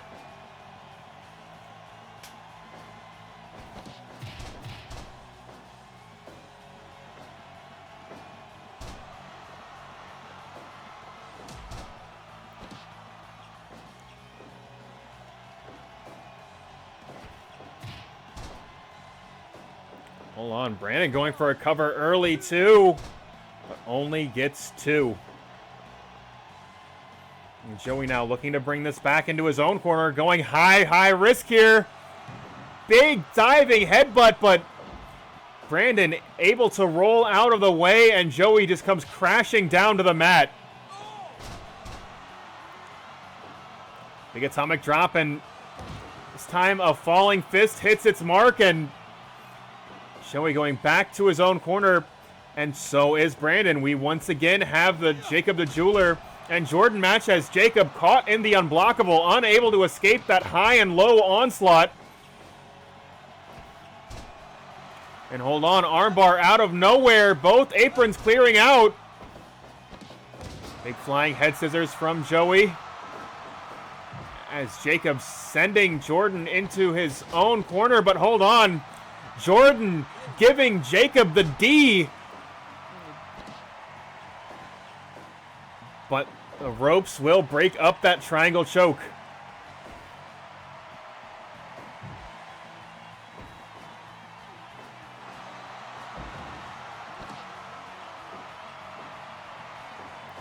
Cover, and it's a long way from that Lake Mary corner. Jordan's gonna have to do it all on his own, and he is able to do so. The crossface chicken wing is shut down by the Jewler. Big back body drop, and DMX the legal man for this team, but Jordan struggling to get up to get to his own corner. What a series of palm strikes. DMX unable to defend himself. And now Brandon in control. Big STO goes for the cover. 1, 2. Oh my God, so close. And Harada has lost control of this match.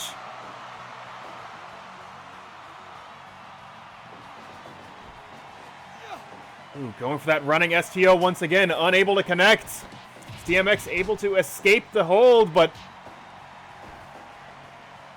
and now Brandon trying to bring this fight back to his side of the ring.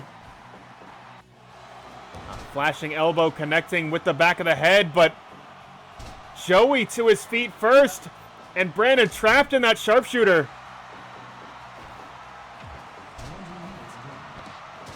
Jordan taking a moment to show off for the fans.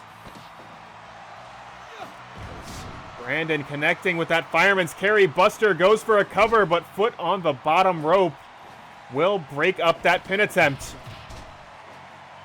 Series of strikes going to create an opportunity for Brandon to get to his own corner. And now this time it is Joey trapped in the unblockable. So Joey going back to that blue Gatorade corner. Jacob the Jewler, the legal man. And Jordan now in control. Goes for that shoulder block. It is evaded. And now Jordan, hold on. Big enziguri to the back of the head, but a big boot from Jacob shutting Jordan down. And it is still anybody's match at this point, folks.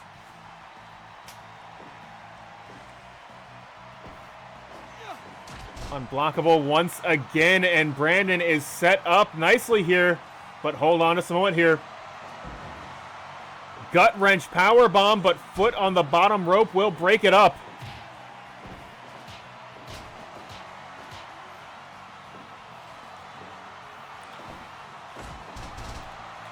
And Kaiser showing off a little bit for the fans and proving something to himself and to Joey. That he is not someone to be taken lightly.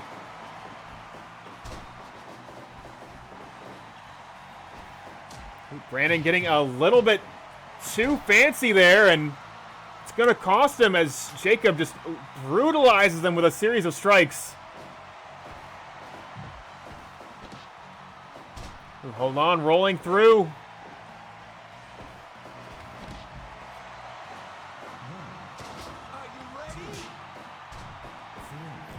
And Harada has completely lost control of this match as all 6 men just battling it out all in and around the ring.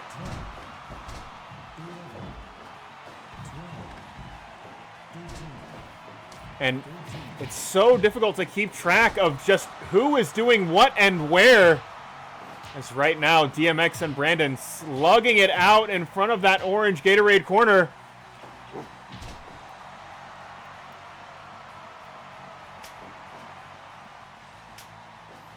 Looks like both teams bringing a fresh man into the match, and hold on. Another gut wrench style power bomb, and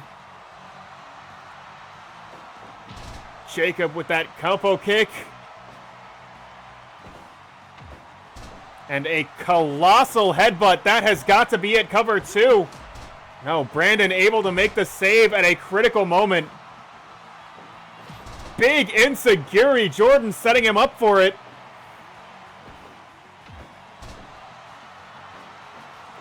But that headbutt once again going into that pinning combination, but Jordan and Brandon coming in to make the save at a critical moment. Big C4, center of the ring, and now Josh going for that crossface chicken wing, and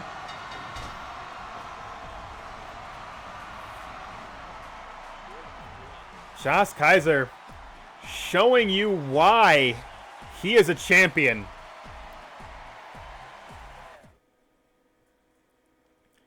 Despite the interference, Josh Kaiser, like, despite what you may think of Kaiser and how he beat A-Man, he had to fight his way through some of the best in that Judgment Pro Wrestling roster and earn his way to the top. And getting that submission victory in the center of the ring, across from the man that has his eyes on his title, was absolutely a statement win for Kaiser and for Team Lake Mary.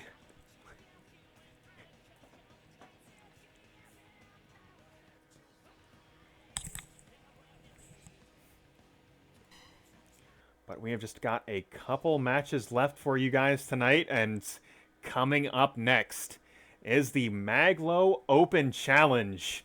And we now know exactly who is going to be challenging Mag.Lo in tonight's exhibition. That is going to be the limitless Keith Lee.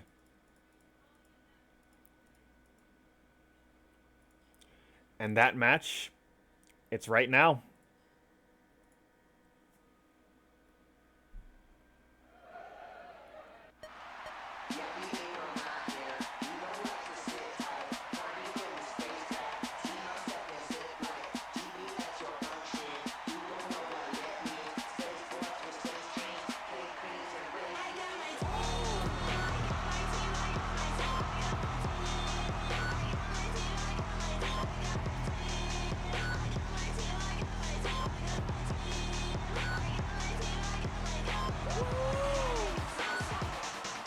Of course, you can find that theme and more at maglo.bandcamp.com, but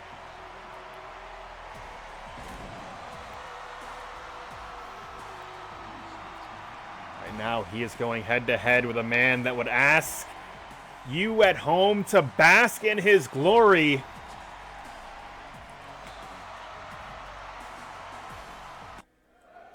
But he's going to have to get through Mag.Lo first.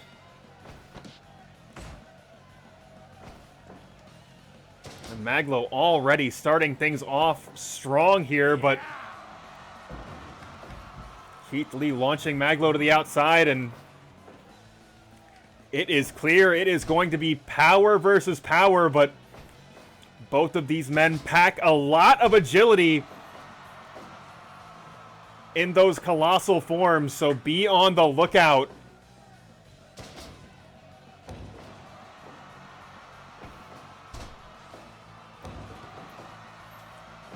Right now, both men trading blow for blow. The fighting spirit of Mag.Lo and Keith Lee on display. Belly to belly, overhead suplex, and Keith Lee following Mag.Lo to the outside. 3, 4, 5, And 6. this fight right in front of the commentator's table. We've got the best seat in the house. Oh my God! Keith Lee trying to throw Mag.Lo over the barricade. 13, 14. Harada's count is at 14. Both men getting back into the ring, and there is no evidence either one of these men willing or able to let up at all. Big shoulder block versus shoulder block. Neither able to connect, but that suplex will. Mag.Lo rolling through and delivering a scoop and a slam of his own, and keeping up the pace with that flashing elbow.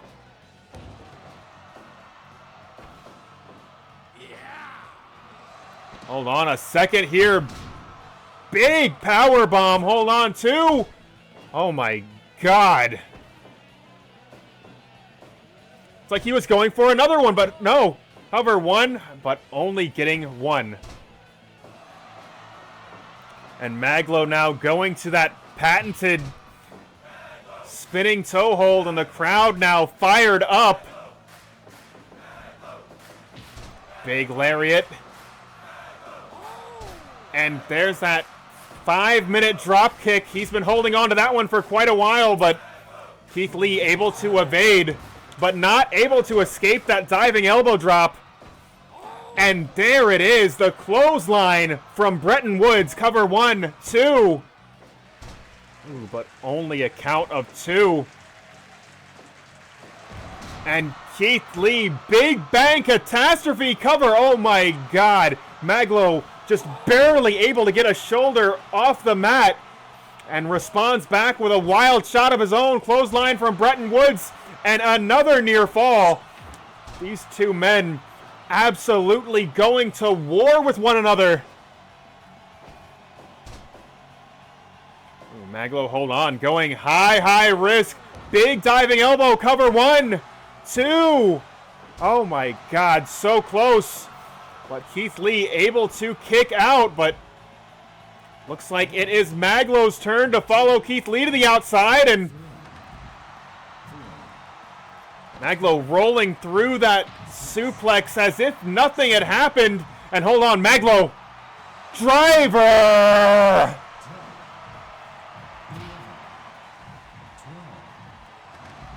Big belly to back overhead suplex, and these two men, Harada's count at 16. So very close, but both men able to get back into the ring, and this match will continue. Would be absolutely unacceptable if this ended by countout. Cover.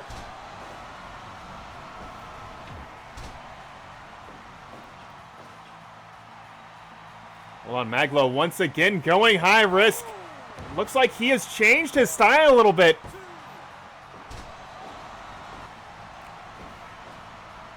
Hold on, big Samoan drop, but Keith Lee staying in the ring. Hold on to someone here.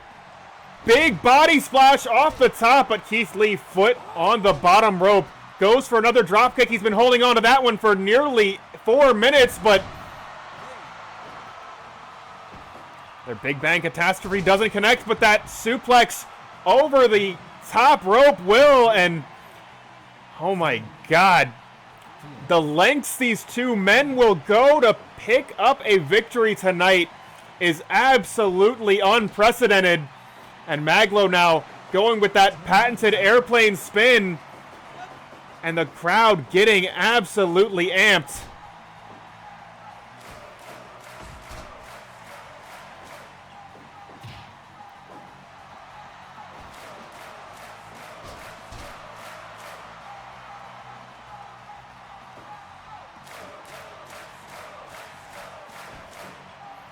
And another belly to back overhead suplex. And hold on, what the hell is Keith Lee doing? Oh my God! 5, 6, 7, 8, 9, 10, 11. I am just absolutely speechless as these two men putting it all on the line. Harada's count at 15. Mag.Lo, get in the ring! And Keith Lee again launching Mag.Lo to the outside.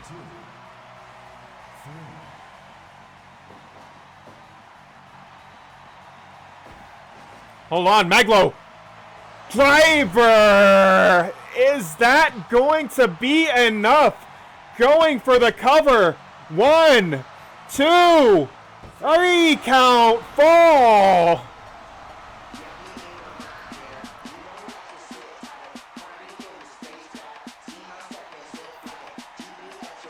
Keith Lee and Mag.Lo, the unstoppable force against the other unstoppable force. But something had to give. And it would be Mag.Lo coming out on top, defending this Blake's House wrestling ring.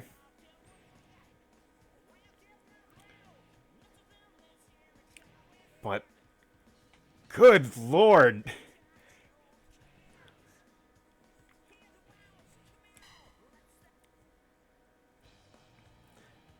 Of course, in classic Blake's House wrestling fashion, we are going to be making the mistake of putting on a match after a... Excuse me, that is not the correct matchup. Putting on a match after a Mag.Lo match.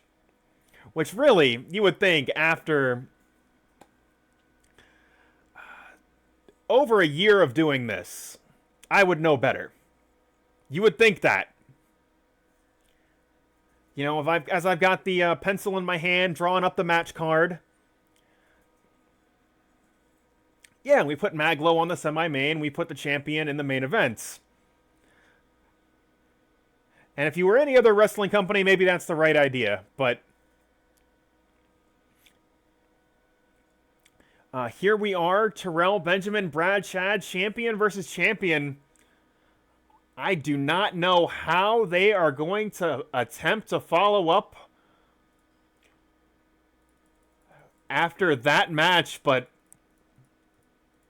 we are once again showcasing power going head-to-head with technique.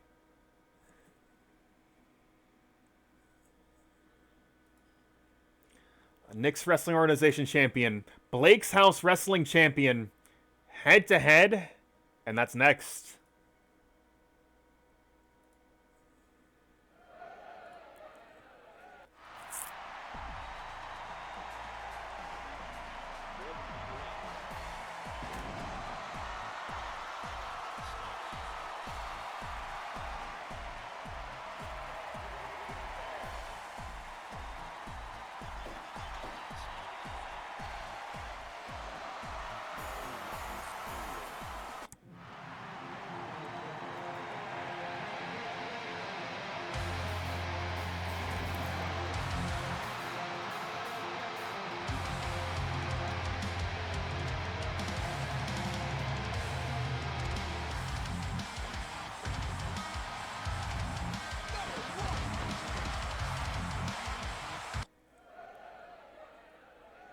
As I said at the open of tonight's show, Brad Chad calling himself the best in the world and earning that title last week as he has bested the hardcore legend that is Babyman in a match of Babyman's own or at least in Nick's Wrestling Organization's own design, favoring those hardcore specialists.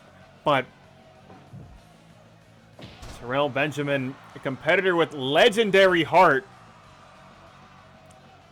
also scaled the top of a different mountain last week. And we have two men, the best in their respective stables. But we here at Blake's House Professional Wrestling looking to answer the question in everybody's mind. Well, who is really the best?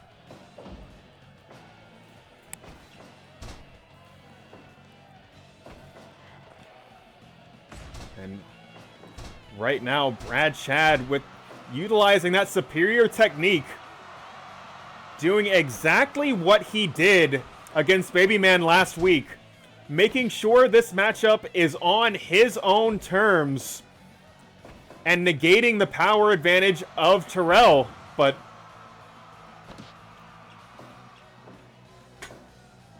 that is so much easier said than done, as Terrell, just such an effective competitor. A man that has been to the top of Blake's House Wrestling twice now. And hold on just a moment here.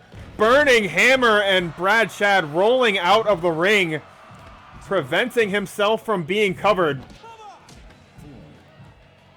5, 6. And they're picking the leg and transitioning right into that leg lock there. And there is the technical prowess of the best in the world on display.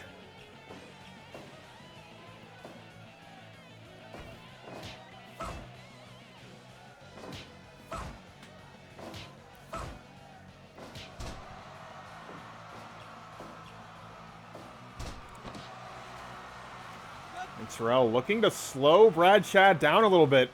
Change the pace of this matchup. You got to wonder, does the slower pace favor the technician or does it favor the powerhouse? Well, only time will tell.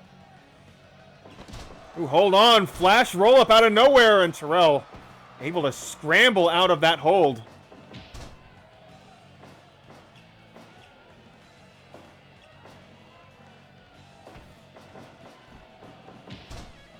And neither man really able to gain the upper hand at this point in the match. Both of them taking their time, picking their spots, waiting for that big opportunity, and oh my god, deadlift German suplex from Brad Chad.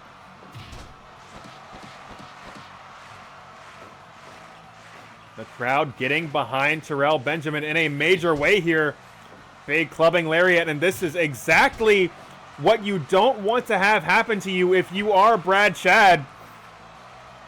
As Terrell has begun to dictate the pace of this match, but hold on, Brad Chad again rolling out of the ring, cutting off Terrell's momentum.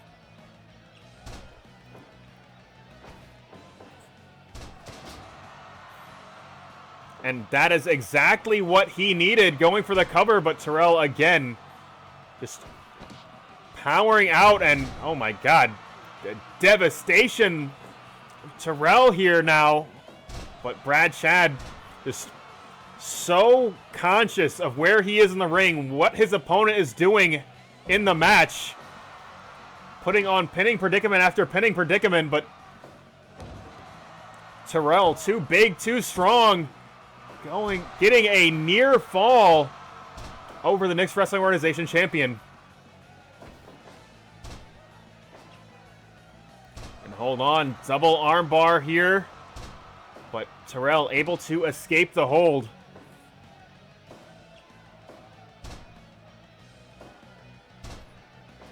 Once again, neither man really allowing the other to gain the upper hand, but those open palm strikes shutting Terrell down. But hold on just a moment here. Big burning hammer. If he goes for the cover, that's going to be it.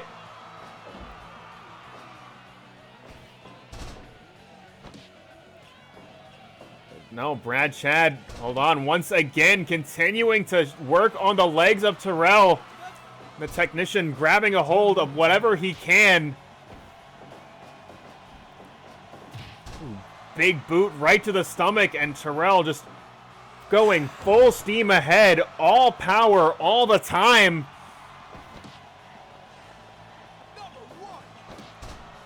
Brad Chad has a trick or two up his sleeve. Another big deadlift German, and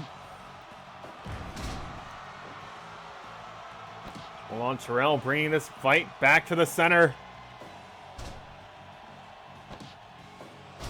But again, deadlift German this time goes for the bridge, but only getting a count of one.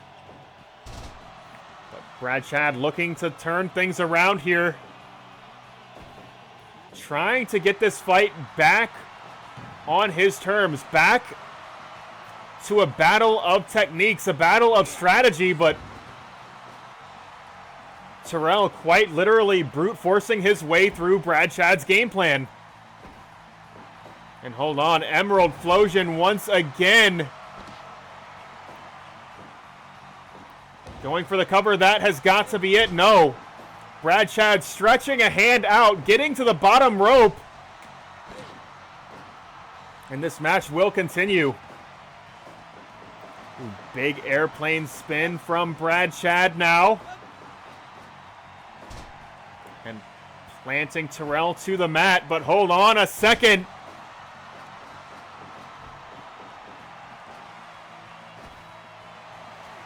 Ooh, big sleeper hold, but Brad Chad again stretching a hand out, getting to that top rope this time, and now Brad Chad going high risk. Big frog splash off the top. And that is not something I have seen from the best in the world of Knicks Wrestling Organization. He is digging deep into his arsenal for an answer to Terrell Benjamin, but looks like that momentum shift has served him well. Big Rana off the top now, but Terrell rolling, able to protect himself, getting to that bottom rope. And this match will continue. Hold on, flash roll up cover 1, 2. Oh my God.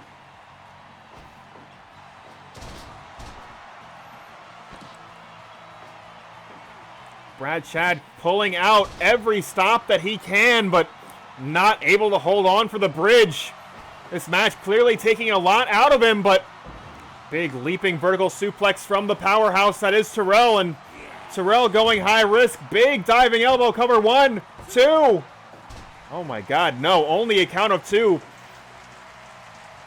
Brad Chad finding his second wind, and this is absolutely anybody's match.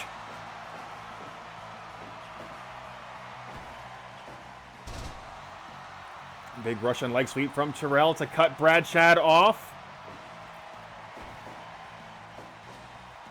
Hold on, blazing. Tornado center of the ring. If he goes for the cover here, that could be enough. 1, 2, 3 count fall.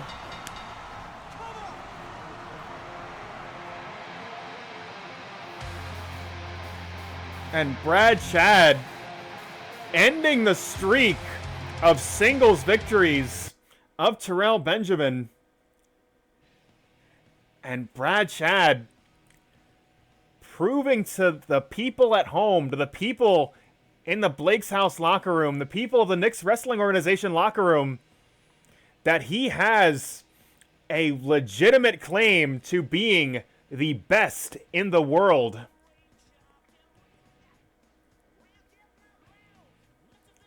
And I have got to say,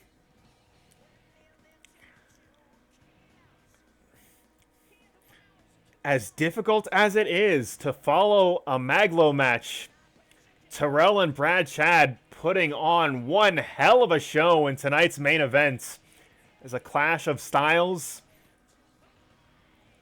showcasing some excellent professional wrestling.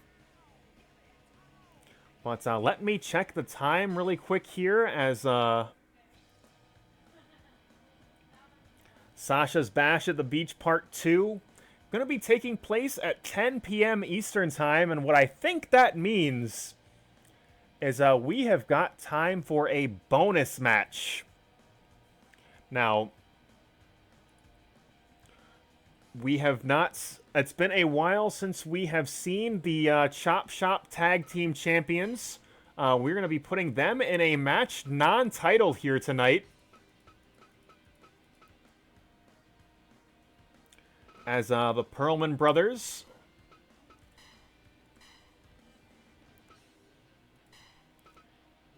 going to be going head-to-head.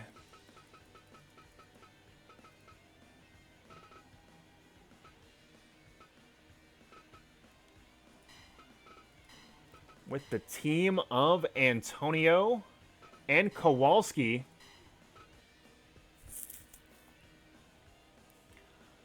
As I said, it is a bonus match. Just trying to kill a little bit of time here so I can throw you guys to Bash at the Beach when Bash at the Beach starts. And let's go ahead and get into this bonus match right now.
Looks like Josh Pearlman starting this team off, going head-to-head with Antonio.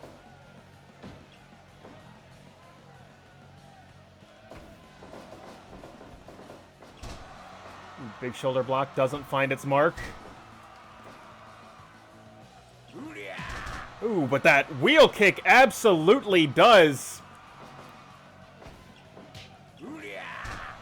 Going for it once again. This time it will not, and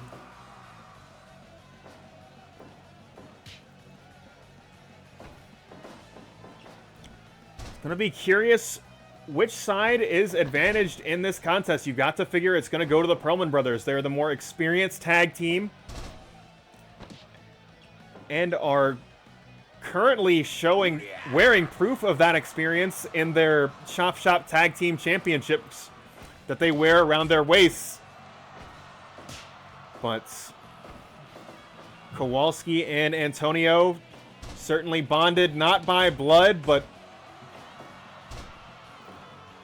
have been a unit for over 10 years. But it looks like the Pearlman brothers and making a switch to a new legal man, but so is Antonio, bringing Kowalski into this match. Right now, he is just dancing around Ryan Pearlman, but able to escape that body block there, as these are two supremely agile competitors. Really, all four men in this match are. But Kowalski and Ryan Pearlman just a cut above.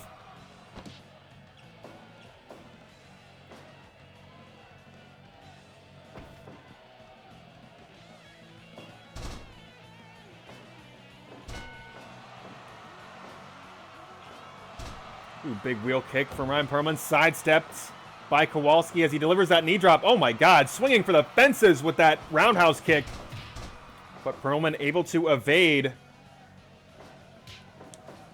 Going for it once again, but this time Josh Pearlman able to escape.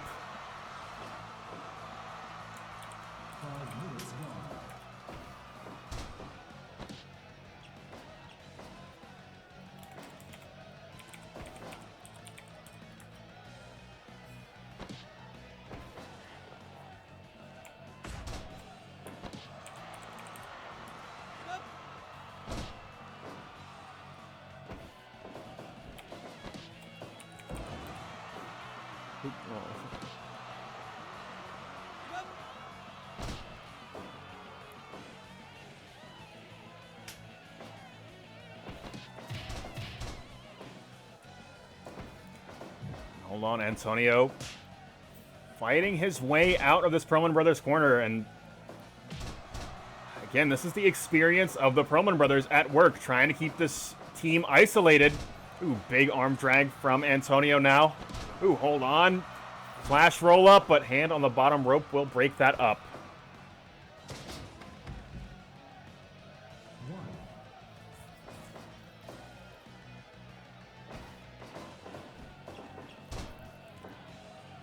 Going for a shotgun dropkick. It is evaded by Ryan Pearlman now, and suplex escaped, and that's going to allow Antonio to get back into his own corner.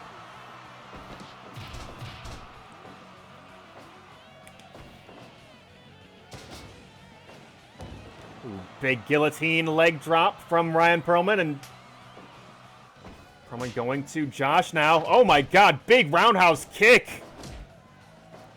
And a slight miscue from the Pearlman brothers. Possibly frustration beginning to set in for this team.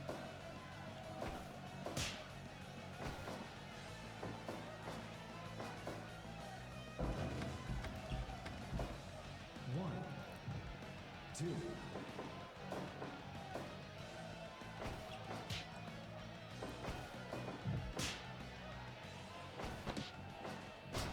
Big jawbreaker, and Kowalski just laid out. Josh Pearlman going for the cover, only getting a count of one.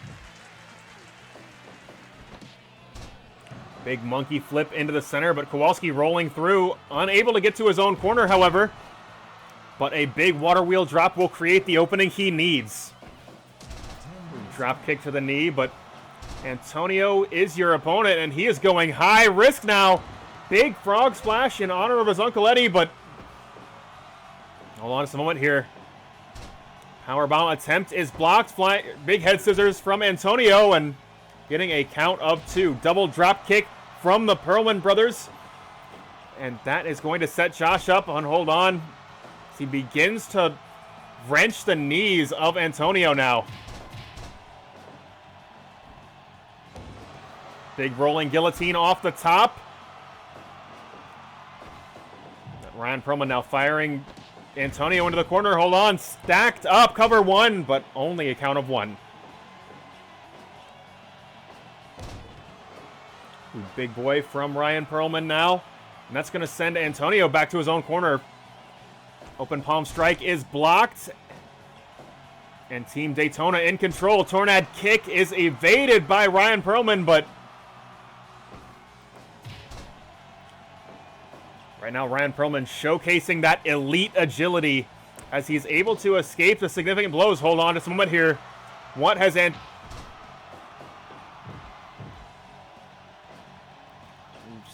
major miscues from Kowalski, and that is going to create an opening for Ryan Pearlman, and that certainly speaks to Kowalski's just limited in-ring experience up to this point.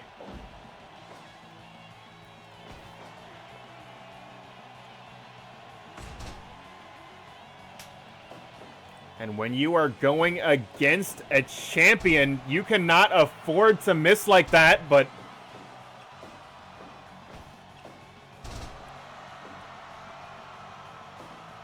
right now, hold on, what? Oh my God, Kowalski able to escape that body splash. And this time a rare miscue from Josh Pearlman. Ooh, big wheel kick is evaded by Ryan Pearlman, and again escaping those significant strikes. And big impaler into a big boy senton. And Ryan Pearlman coming at Antonio like a house on fire.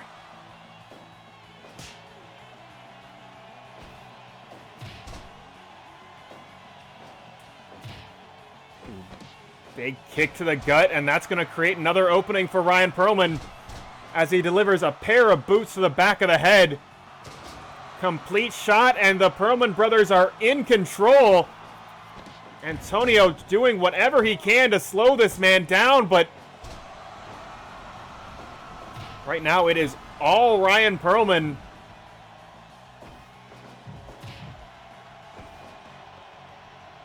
But Antonio trying to bring this fight back into his own corner as he makes the tag to a fresh Kowalski. Big double drop kick, but the legal man is Josh Pearlman. Got to focus on the legal man, and again, the lack of experience of Kowalski coming into play. Ooh, picture perfect drop kick from Josh Pearlman, but hold on a second here. Red impact and going right into that low roundhouse, but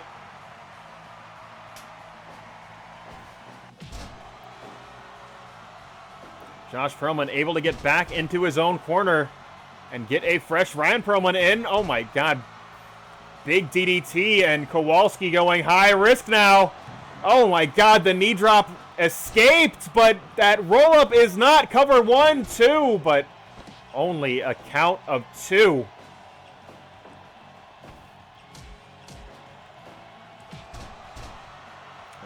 Big combination of strikes going to create an opportunity here.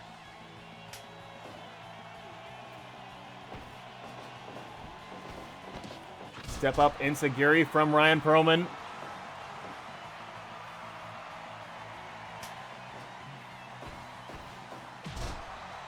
An absolutely gorgeous double drop kick, and Josh now in control once again, and there is the Feral Spear, but Antonio, hold on just a moment here. Big tornado DDT, and Kowalski is set up nicely here.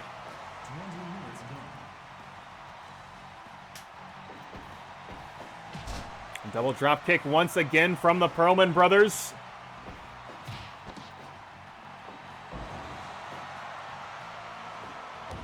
And Kowalski in trouble.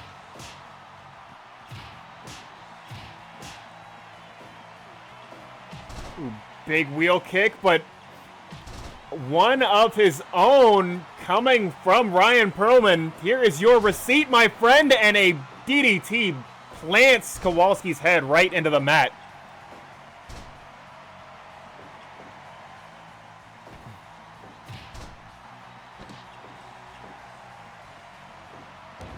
And a guillotine-like leg drop draped across the throat of Kowalski, and Kowalski in trouble as the Pearlman brothers in control, keeping this fight.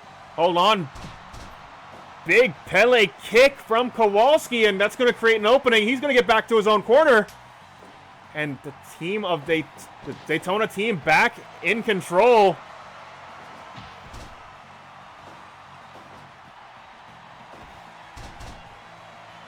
Big arm drag now. And again, the double drop kick. X marks the spot right across the chest of Antonio. And a big brain buster shutting him down. And another DDT from Ryan Pearlman. The Pearlman brothers struggling to find a way to put this team away.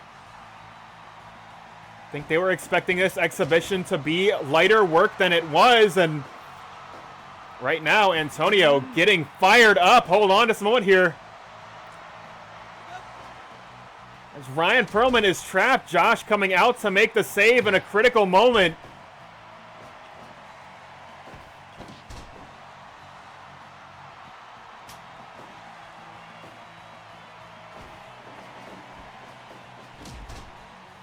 And just a major miscue. Kowalski didn't see Antonio coming.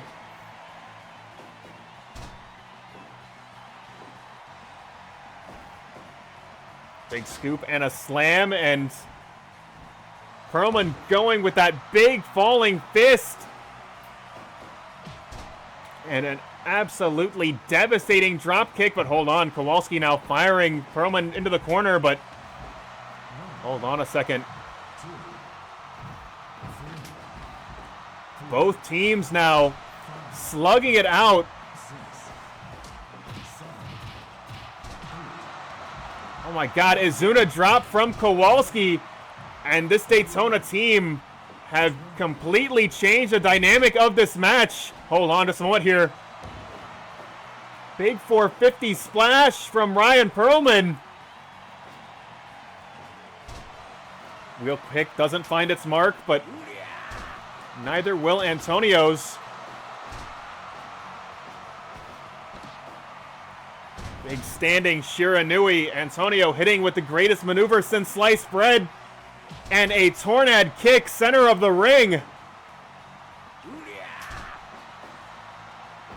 Wheel kick again won't find its mark. Sunset flip. Powerbomb. That's got to be at cover 1, 2, 3 count fall.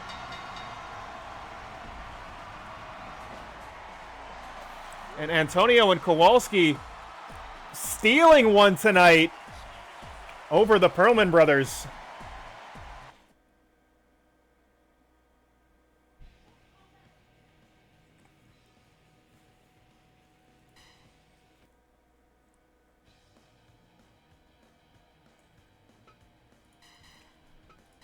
So what I am going to do is I am going to do the dark match, and we're going to see what time it is after that match.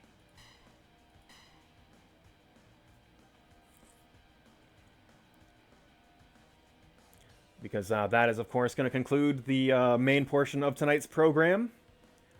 But, of course, as always, stay tuned for the dark match following the main show. What are y'all thinking tonight?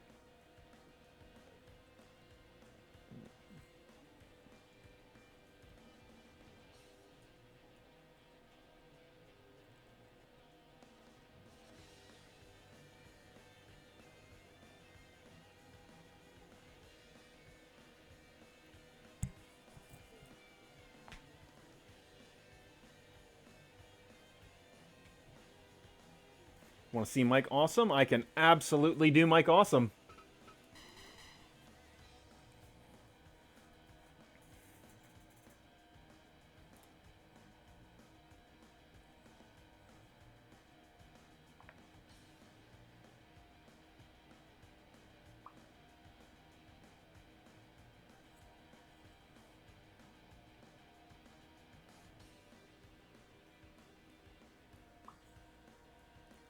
There was no COLBY tonight. I mean, if you want to see more COLBY, I'm not going to complain.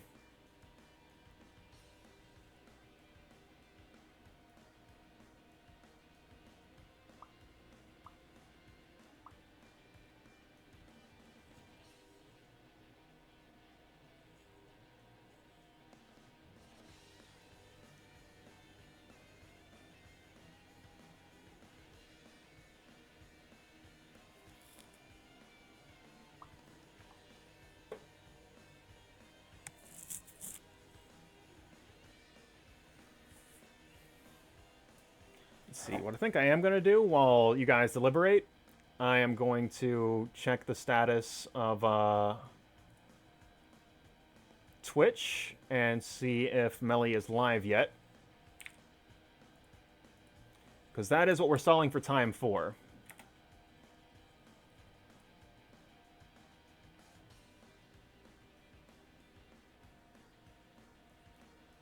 That does not appear to be the case. So, yeah, let's figure out who the next wrestler in the dark is going to be, and then we can get at it. Let's see here. I do see that Shenjo is in the chat.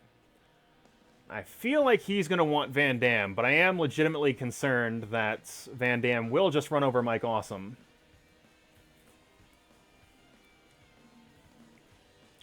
If I were a slightly bigger wrestling nerd than I am, I would say Nagayo,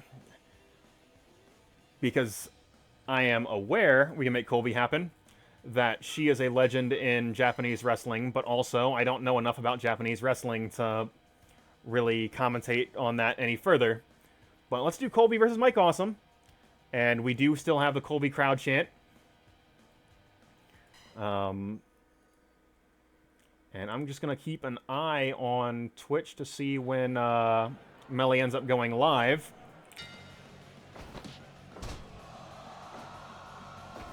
I do know Mike Awesome was awesome. He also did a lot of wrestling in Japan.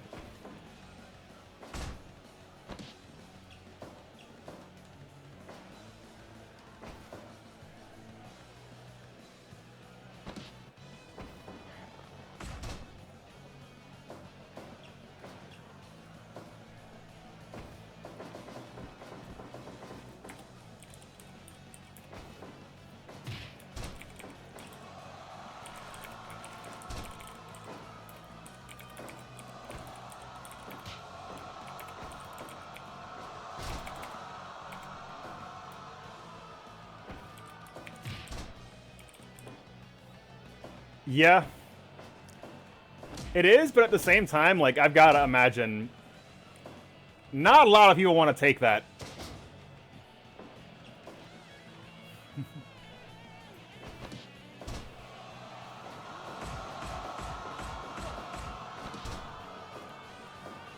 Because, yeah, I'm not trying to get avalanche power bombs. But maybe that's just me.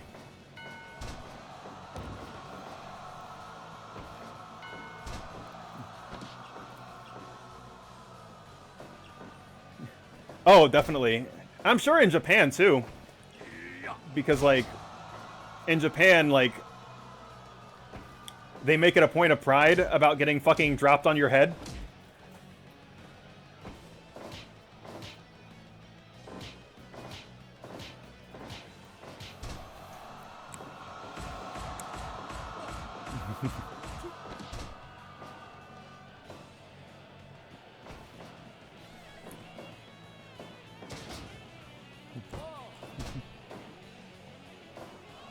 Yeah.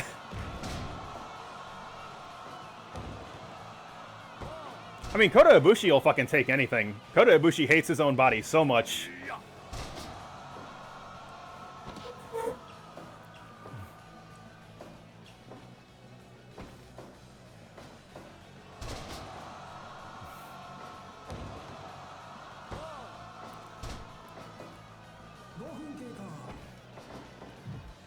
Also, like, aside from the two guys in the ring right now, yo, fucking Brad Chad coming out of nowhere to, like, become a superstar. Absolutely did not see it coming, but here we are, and it's pretty rad.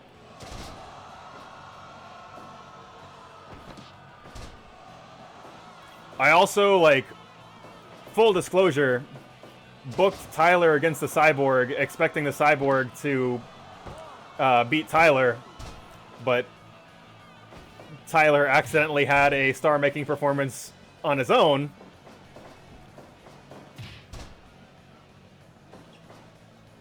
But, you know, that is this game. Oh my god, COLBY already ripping out that atomic lariat, but Mike Awesome back to his feet damn near instantly.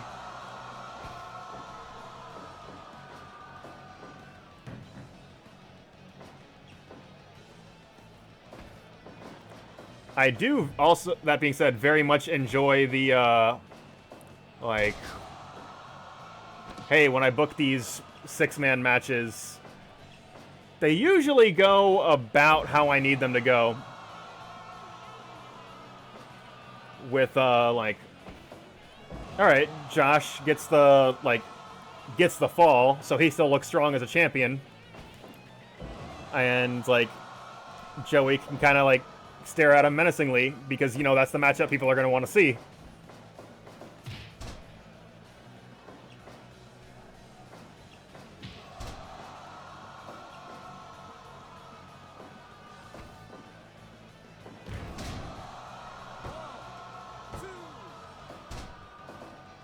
So, overall, yeah, a bunch of things kind of went the way I planned them going. A lot of things didn't. But that is the fun of producing this show.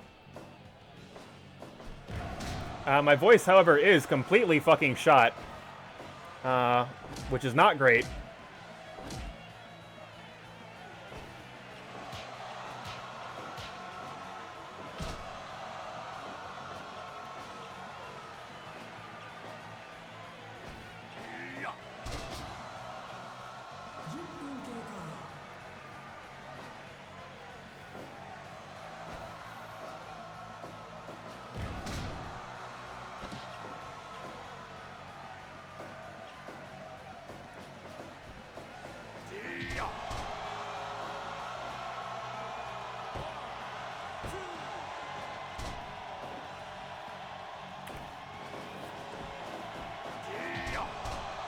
Damn, COLBY just delivering atomic lariat after atomic lariat. That has got to be it. Cover 2.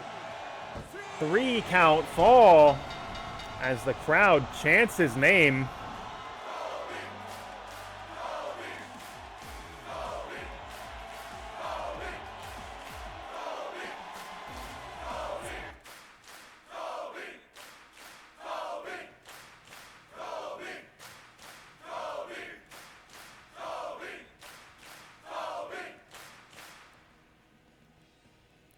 So we are just demonstrably still stalling for time is what's going on right now. As I very much want to throw the audience watching this show to Melly and Sasha's show when that starts. And that's going to be about 5 minutes from now.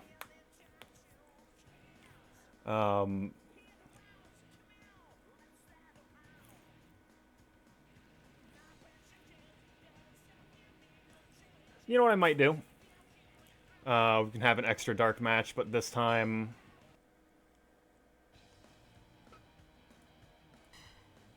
I think what's going to happen is we're going to do the extra match in the Octagon, because, hey, who knows what's going to happen here.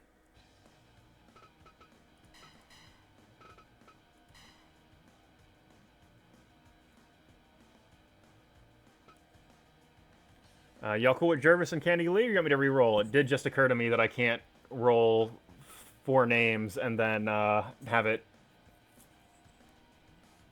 and then pick one of them, because Gruesome Fighting only has 1. Ooh, that's a better idea than the one I had. Let me see here. Yeah.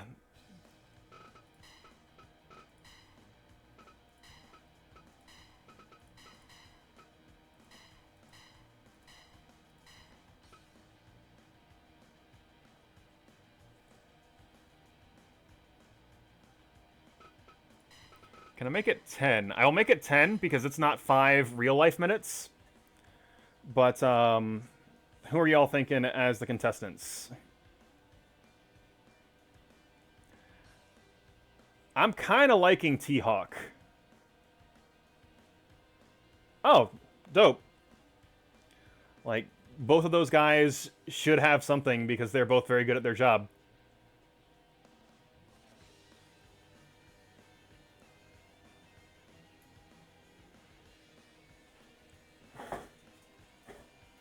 T-Hawk versus Chang, alright.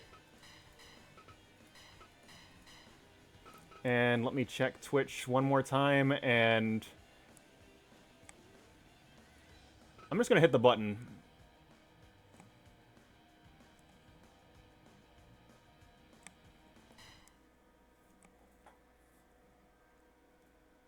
Well, that's a match we are going to want to see, like, for real, for real. That we could just see for real, for real.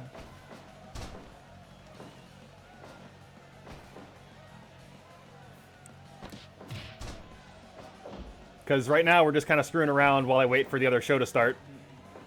I did set the timer to 10 minutes because, as I said, these are not real minutes. These are Fire Pro minutes. And that's probably going to be closer to 5 real-ass minutes. Yeah, and this is at normal speed. Like, most people that stream this stream it at 1.25 speed. Which, like, I understand because you can get through a lot more matches a lot faster. But me on commentary is not going to be able to keep up with the match going at 1.25 speed.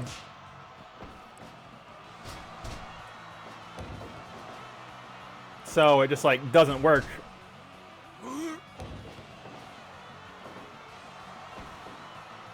Some people stream at 1.5, which I think is way too fast. At least for what I'm doing.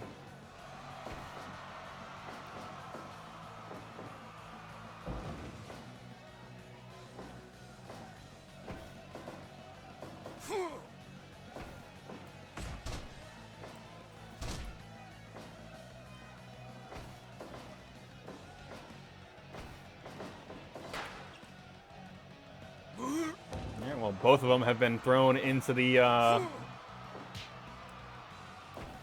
barbed wire.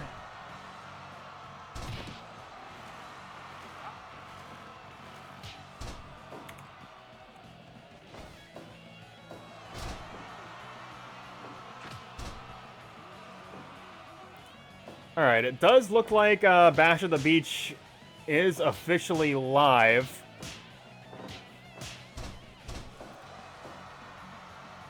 See here. So I think I'm going to throw you guys to that momentarily.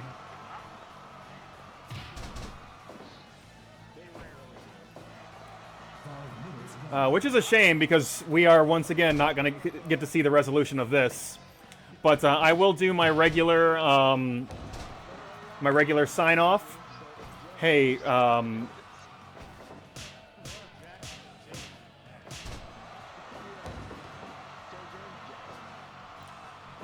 yeah, I guess 5 Fire Pro minutes left. Alright, well, I'll do my sign-off shit right now. So, if you are new to this stream, if this is your first time watching, we do this every Sunday night right here at twitch.tv/MondyCindy. You can also find us on YouTube if you search for Blake's House Wrestling.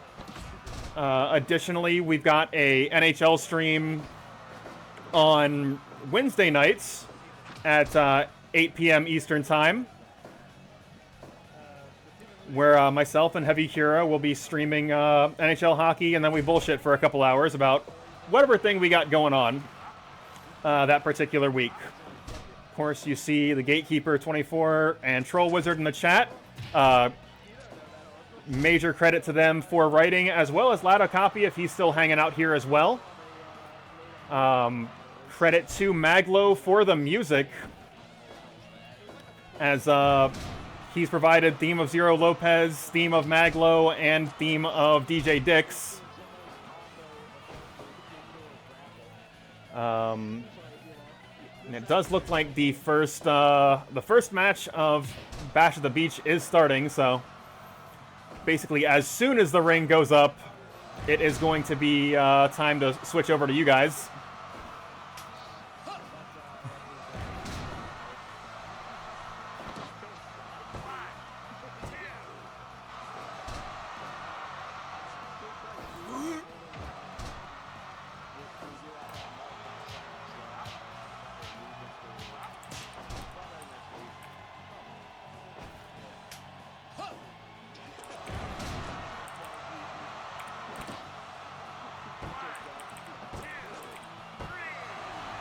Every goddamn time. Alright, well, for real though, we're gonna go ahead and throw you guys at Melly's channel. Y'all can be mad the ring didn't explode over there. Yep, every goddamn time. Alright, well, I will catch you guys next Sunday, and enjoy some more Fire Pro.